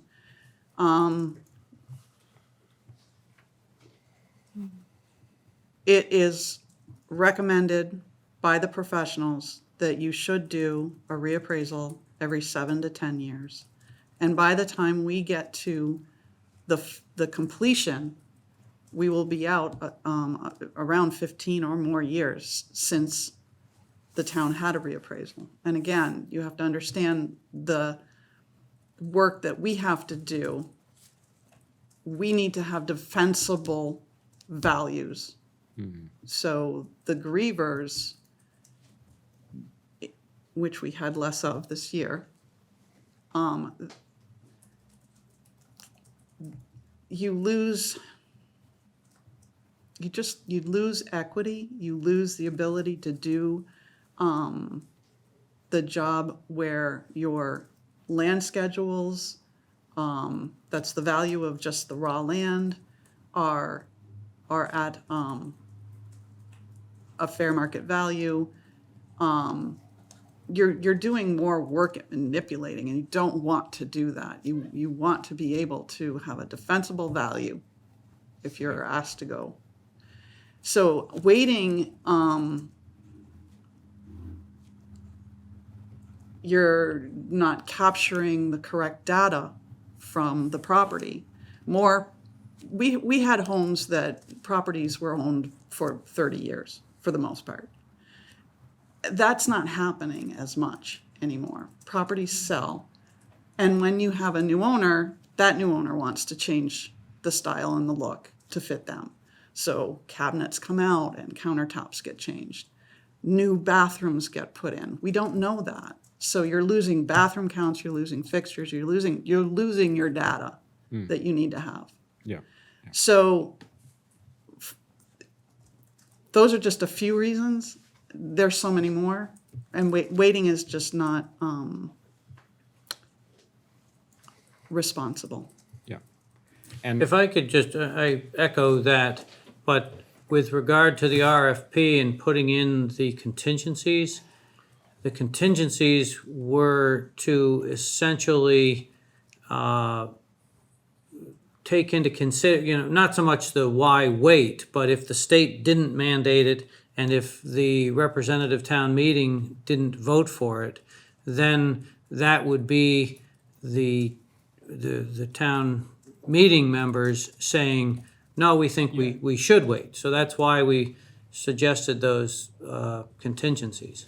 But I think the why not wait, or why you shouldn't wait, is really a matter of getting on the list with these companies.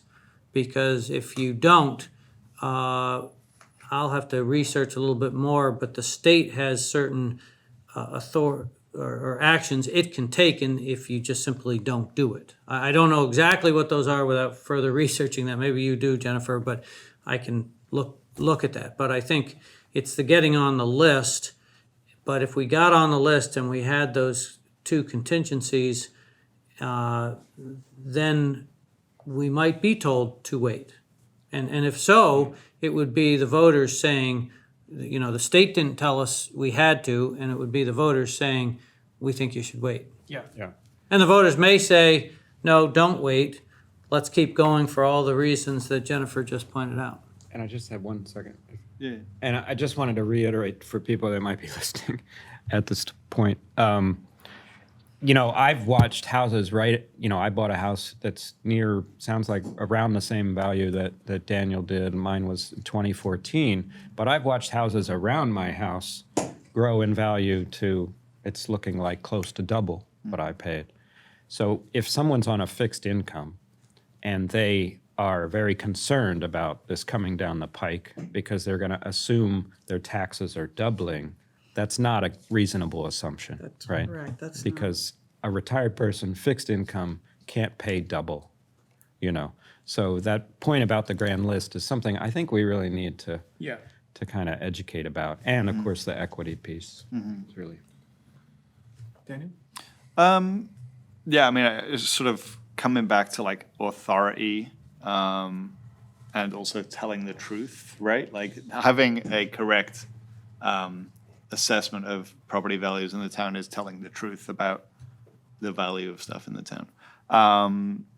And the board is being asked to take what action? No action, really. We're not taking any action. No. So, for example, you know, the assessor's office puts out an RFP for, state-approved appraisal companies. And then that comes back and you've got one that you like. Then the next step is that we ask town meeting to say yay, or the state says you have to. Our article draft, we would. We'll put an article on there. Yeah, well, that's a decision that the board will need to make. Right, and right. Then it would go. And then the decision on this is in the spring. Right. So on the mandate. Can I jump in? So I think you're spot on. The board is not asked to take any action tonight. Except the language says that we're asked to authorize the assessor's office to commence with an RFP. It also says there's no motion for the board to take.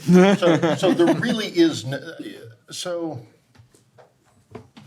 the purpose of tonight's meeting is to set forth a plan by the assessor's office to move forward and to prepare the town to be ready for an eventual townwide reappraisal. While no action is required of you this evening, we feel there's very likely an action required that will be requested of the board in January. And that could either be, we've seen the numbers issued by the state. We are now in a situation we are being mandated. Thankfully, we've prepared for this and have gone through a process to identify the firm that we believe we should work with. And we're now asking for you to engage that firm. So that's one potential action that could be coming in January. The other potential action is, boy, we are a hair off from being mandated, but we still believe it's worthwhile. And it seems to be a prudent step at this time to move forward with this firm that we would like to recommend. And so we would ask that you place this article on the town meeting warning. Either which way, if we wait until January to walk the board and the public through that discussion, I fear we have waited too long. And so setting forth the plan today provides the opportunity to ask for the questions and be ready for that time in January when a decision will likely need to be made. Great. Thank you. So I think the only question that came from that from me was just, so in January, we're notified of our CLA and our COD numbers. Are we also notified whether we're mandated? No. No. So that mandate comes later in the spring. In June. In June, Correct. okay, in the summertime. And that's why, yeah. Based on the conversations we've had and with Attorney Fisher as well, we will know that we're mandated in January. The numbers will come out. The letter saying you've been mandated will not come out till June. Right. However, we'll know we're in a situation where we're facing a mandatory townwide reappraisal, and we'll know that in January. So I just want to also say that every town has a district advisor. And district advisors have, multiple towns. There's a few, and they have, somewhere around 20 or so.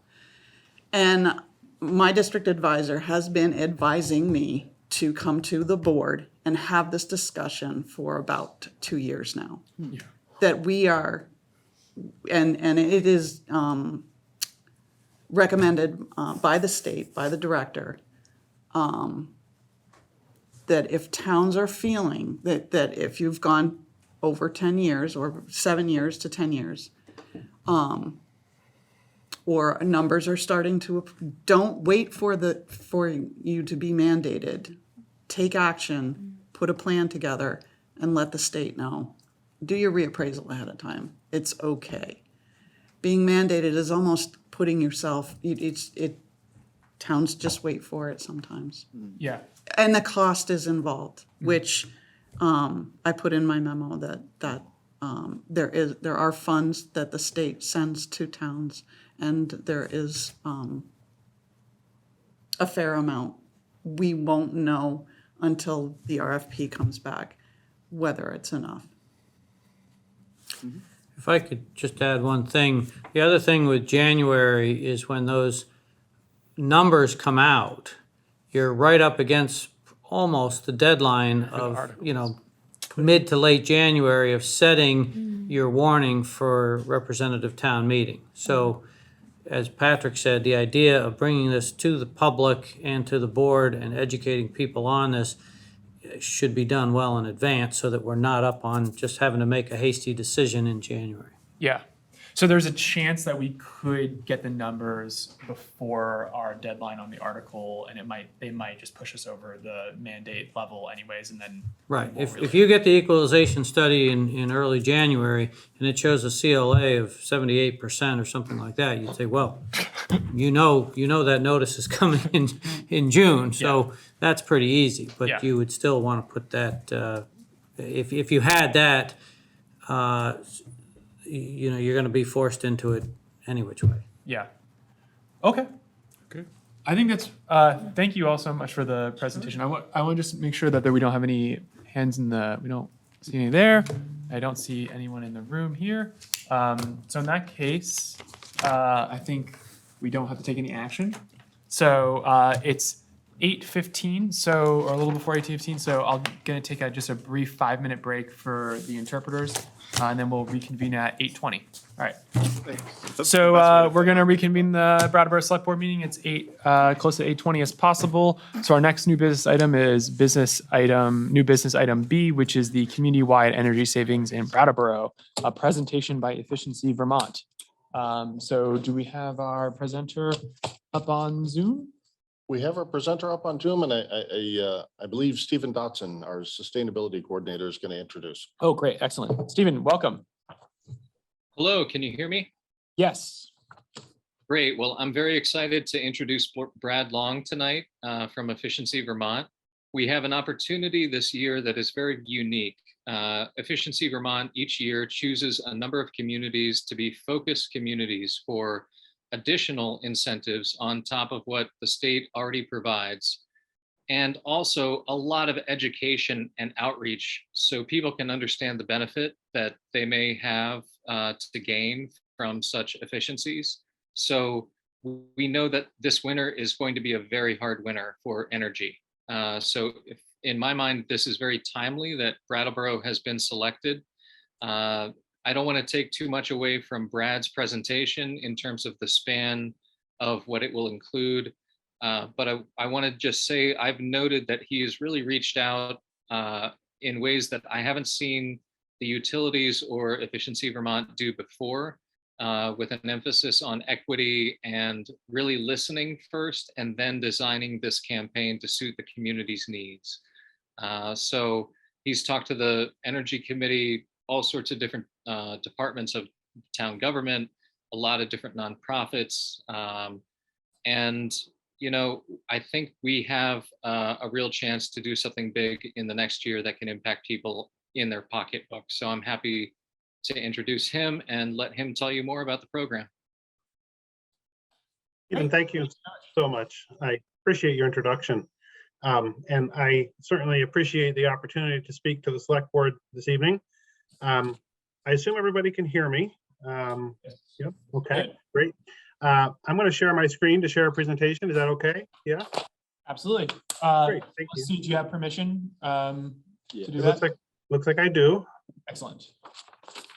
Great.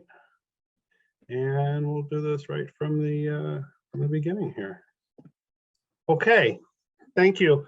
But again, thank you, Stephen, for the introduction. I appreciate the kind words. And I will reflect some of that back to Stephen there. He has been an incredible help, offering me a lot of insight into the community and meet some people and organizations within the community that we feel are valuable and we're looking to engage with. So without further ado, I just want to quickly state who we are. Efficiency Vermont is a statewide energy efficiency utility, or EEU for short. Our job, our focus is to reduce the cost of energy for all Vermonters, but I'd also like to add in there that we help educate everybody living in Vermont on their energy use and how to reduce that energy use. We help families and businesses, institutions, including nonprofits and municipalities, understand and make better use of their energy every day. Efficiency Vermont is in its 22nd year. So we're here and we're here to help. And I'm here to talk a little bit today about what we're calling a focused community campaign. This is a campaign that began in May of 2022 here and will run through December 2023. So we'll be working together for about a year and a half now. A selection committee worked together to identify communities with a high energy burden and a high renter population. In years past, we've used an energy burden barometer, and we've used some impacts from the COVID-19 pandemic to select our communities. But the committee this past season selected Winooski and Brattleboro to be the recipient of these focused community campaigns, again, because of a high energy burden of its residents and a high renter population. Each community is going to have a dedicated community manager. Hi, that's me. And I'm going to be working one-on-one with stakeholders in the community to develop some tailored programming, as well as bring some increased incentives to the city and town residents, and bring a lot of information and data back to Efficiency Vermont and our partners.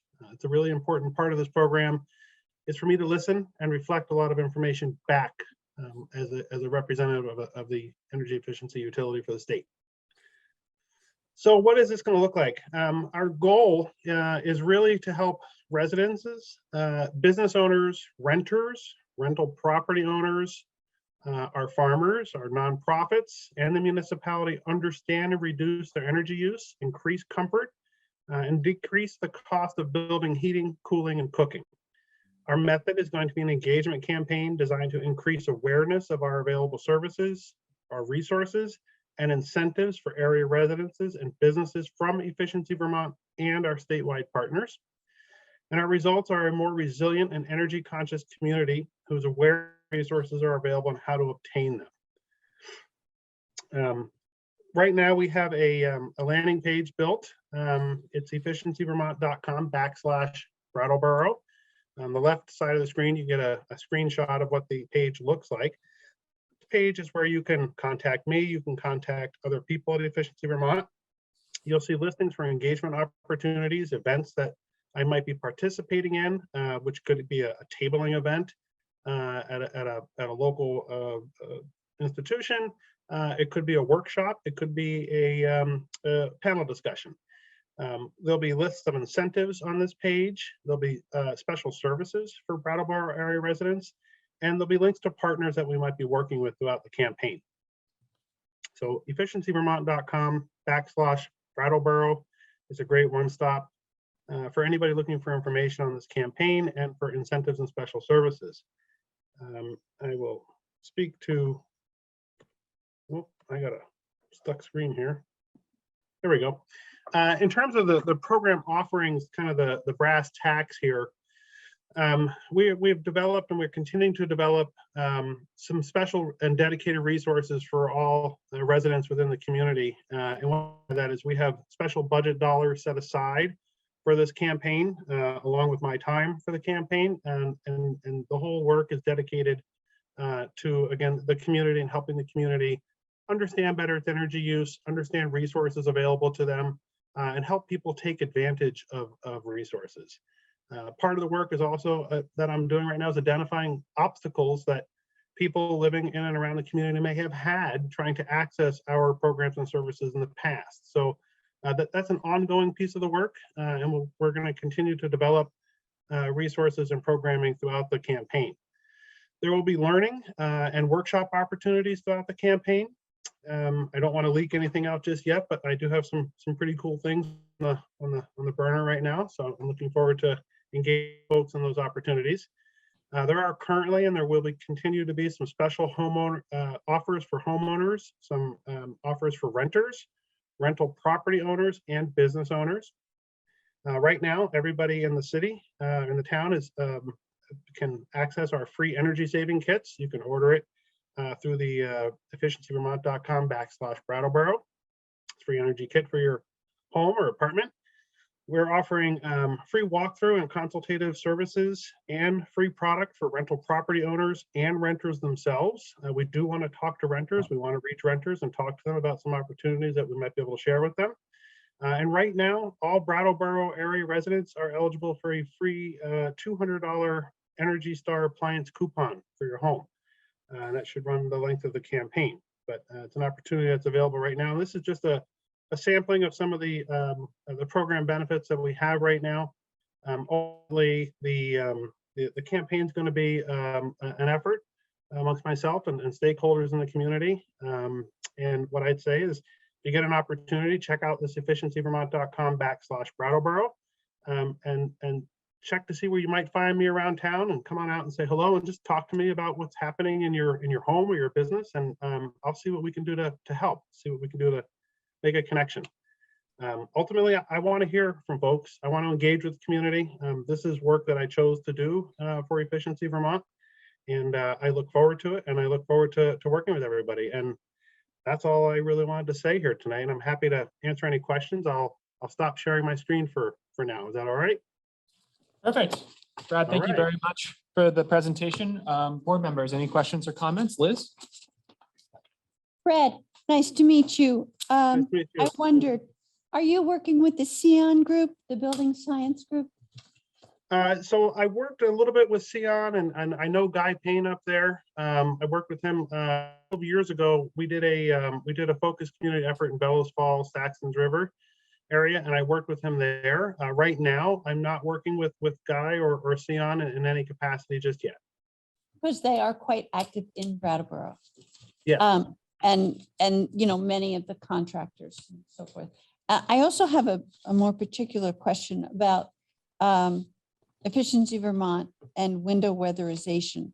It's my understanding that credits or financial benefits for window weatherization to homeowners only happens within the process of an energy audit. Is that being changed so that window weatherization in itself can be reimbursed? That's a great question, and it's a complex question.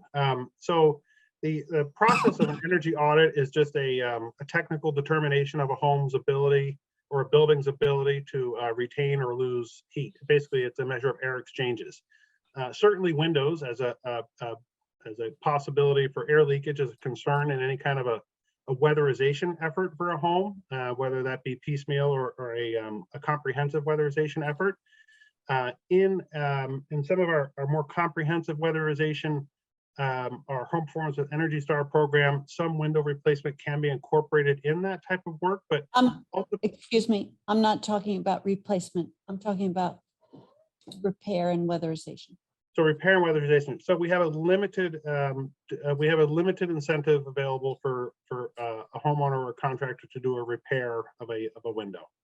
But it is still part and parcel of an audit, and it's not separate and distinct from it.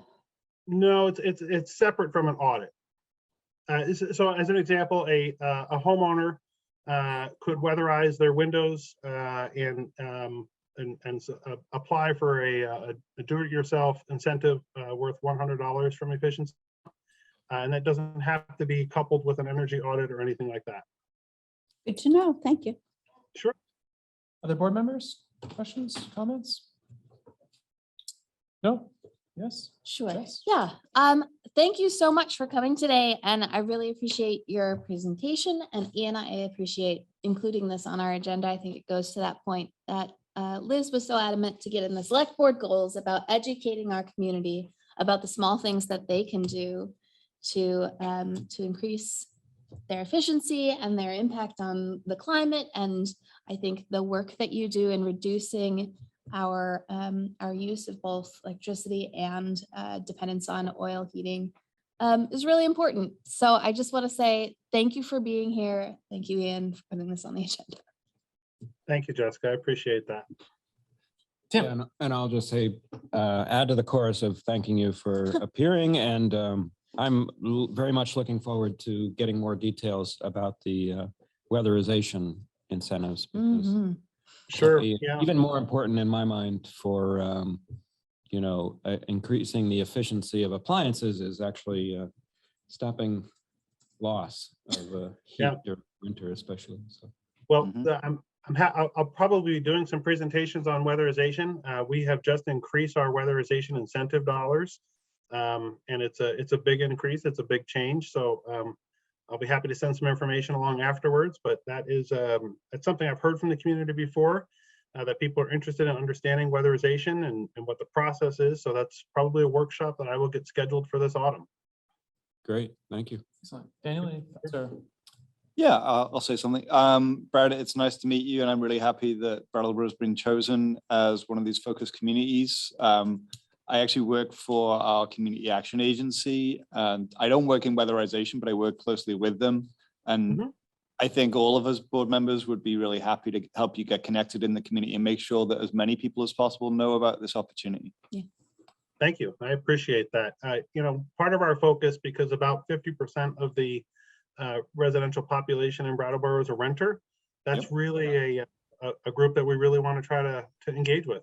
So I appreciate the help. Thank you. Yeah. Absolutely. Thank you so much, Brad. I don't think I've got any comments from anybody in the community here. I would just say if our sustainability coordinator is still on, that just continue to coordinate with him, and that we can help get the word out with this any way the town can, and ensure that people in the community can access these resources while this is happening here in Brattleboro. So really appreciate the presentation. Thank you. Sure. Thank you so much, folks. Have a great evening. Yeah, you too. Bye-bye now. All right. Moving on to new business agenda item C, the Vermont DEC wastewater pretreatment discharge grant apply on behalf of Commonwealth Dairy. Patrick. I would just like to point out that our Public Works Director, Dan Tyler, is here, and from Lactalis, or Commonwealth Dairy, is Sam Garland. And as is made clear in the memo that's included in the board packet, we're playing a particular role in applying to the state for a substantial grant, a grant in the amount of $1 million to help facilitate some things going on at Commonwealth, and to help to reduce the strength of the waste that comes to our wastewater treatment plant. And with that, I'll just ask Dan to step up. Sure. Good evening. A couple meetings ago, we brought to you the allocation increase for Commonwealth. And part of that increase was some specified discharge limits that they will meet with the discharge that they sent to our treatment facility. This grant opportunity came about from ARPA funding through the Vermont Department of Environmental Conservation Wastewater Division. And it's open to private industry and municipality for pretreatment improvements. So Commonwealth is going to need to make some pretreatment improvements to meet those discharge limits that were specified. So here's an opportunity for them to apply for, it's between $250,000 and $1 million. Their project's almost $3 million. And how this works is we would be the primary applicant as the municipality, and it's a pass-through grant that we would subgrant to Commonwealth through a subgrant agreement where, you know, they would pick up a lot of the administrative piece of the grant and essentially serve as the grantee. Yeah, so any questions? Great. Board members, any questions? Liz? I just want to remember that we've talked about this several times, and we've talked about how it will improve our wastewater cleanliness and dissolved oxygen and so forth. So it's a good thing. And I applaud the town for applying, and I applaud Commonwealth for this initiative that they're taking. Thank you. Jess? Yeah, my one question was about grant management, since this is sort of a new, untested sort of grant from ARPA. My question is just that, do we know that the systems are in place for the town to be accountable to the granting organization, even though we're operating through Commonwealth? Right, and as part of the application, Commonwealth has provided a letter of commitment to the town, and then I think the details of that would come through that sub-agreement that would be drafted after the award of the grant, but that's the intention. Great. And a good thumbs up from Patrick, so. Get a thumbs up. That's great. This particular program is new. It was just created by the state in this last year. And so there's been a little bit of awkward in how we've gotten going. However, you know, the town has a long history of serving as a granting source to facilitate the work of others. Think about the work we've done with Groundworks. Think about the work we've done with Wyndham and Windsor Housing Trust. And so taking certain obligations and encapsulating that into an appropriate sub-grant agreement, Bob Fisher is going to be working very closely on that. And we're very confident the folks at Lactalis and Commonwealth Dairy have been very accepting of and in recognizing that there are certain obligations that will fall to them in order to receive this grant. And we have confidence that we're going to work through this just fine. Excellent. And this I think is actually a question for Patrick. While I understand that this grant with ARPA funds is new, kind of like the structure of the town being kind of a pass-through as an applicant for somebody else is not new. Like we do this kind of thing a lot. All the time. All the time. Yeah, okay. Yeah. So, okay. Tim? And I'll just say thanks for your patience sticking with our our agenda tonight. And oh yeah, yeah. No problem. I was apologizing to Patrick earlier that it was a very accelerated process here as we were trying to pull together all the parts and pieces for the base design to then be able to present that as the application. So yeah, appreciate your patience with us as well. Appreciate you both working together so well and to support an important employer here in town. Absolutely. Very much. Thank you. All right, well, I don't see any hands, and seeing no further discussion, I'd entertain a motion. Oh, Sure. Did you have a hand? did you have a hand? I have a motion. Oh, great. Okay. To approve the ARPA pretreatment grant application in the amount of $1 million as a pass-through on behalf of Commonwealth Dairy for wastewater improvements. Jess has made a motion to approve the ARPA pretreatment grant application in the amount of $1 million as a pass-through on behalf of Commonwealth Dairy for wastewater improvements. All those in favor? Aye. Aye. Carries 5-0. Gentlemen, thank you so much. Really Thank you. appreciate it. Thank you. All right, we move on to our last new business agenda item for the evening, which is agenda item D, which is to authorize the street name Fairly Wild Way. Patrick. Yes, sir. So, it's interesting. These things don't happen very often. I was about to say, And we've got two in Cluster. 2 weeks. So there it is. What can you say? The situation is nearly identical to the one that was discussed at the board's last meeting. There had previously been 2 homes accessed off a private drive off of Upper Dummerston Road, and that was permissible to allow those to maintain Upper Dummerston Road addresses. However, with the addition of what is going to be a third residence on a subdivided portion of the property, the E911 regulations require that that become a private road. And so we have been working with the residents of that area, and they have come up with the name Fairly Wild Way. Is that what it is? Yes, Fairly Wild Way.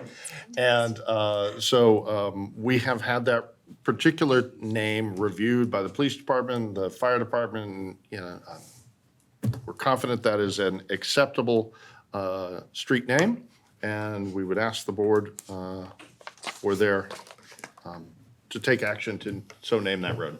Excellent. We can't change it, though. I mean, we could, right? No. Like extremely wild way? No, I'm thinking Quite wild. reasonably wild. Yeah. Somewhat wild. Wickedly wild. We're gonna, Oh Patrick, no, alliteration. we're stretching Patrick's patience. I know. He's had a long day. So board, I think if you've got questions, we're pretty familiar with the process now. We understand from the last time doing this that being approved by the fire and police and dispatch is about the name not being too similar to any other name. Are there any other clarifications or questions we've got? No, No? just jokes. Just jokes. Okay. Liz has a question. Motion. Oh, motion. Yeah. I just wanted to check to see. Nope. Are there any residents of soon-to-be-named Fairly Wild Way on the Zoom? Which one is it, by the way? Guess not. It's the. Red. Just so I know that I. Oh, I thought it was this guy right here. Yeah, that's what I assumed. I think it was this dude.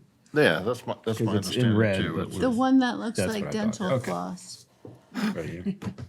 Okay, I move to approve the change of street name for an existing private driveway access currently serving legal E911 addresses 411 and 413 Upper Dummerston Road to Fairly Wild Way. Liz has moved to approve the change of street name for an existing private driveway access currently serving legal E91 addresses 411 and 413 Upper Dummerston Road to Fairly Wild Way. All those in favor? Aye. Aye. That carries 5-0. That concludes our new business board, so I think we just have one more motion. I haven't made a motion tonight, so I'd like to make this. You one. have not made a motion tonight. I move to adjourn. Daniel has made a motion to adjourn. All those in favor? Aye. Aye. Motion carries 5-0. Thus concludes the Brattleboro Select Board meeting. BCTV, thank you so much. Interpreters, thank you so much. Jessica, thank you. And Patrick, thank you very much. Thank you.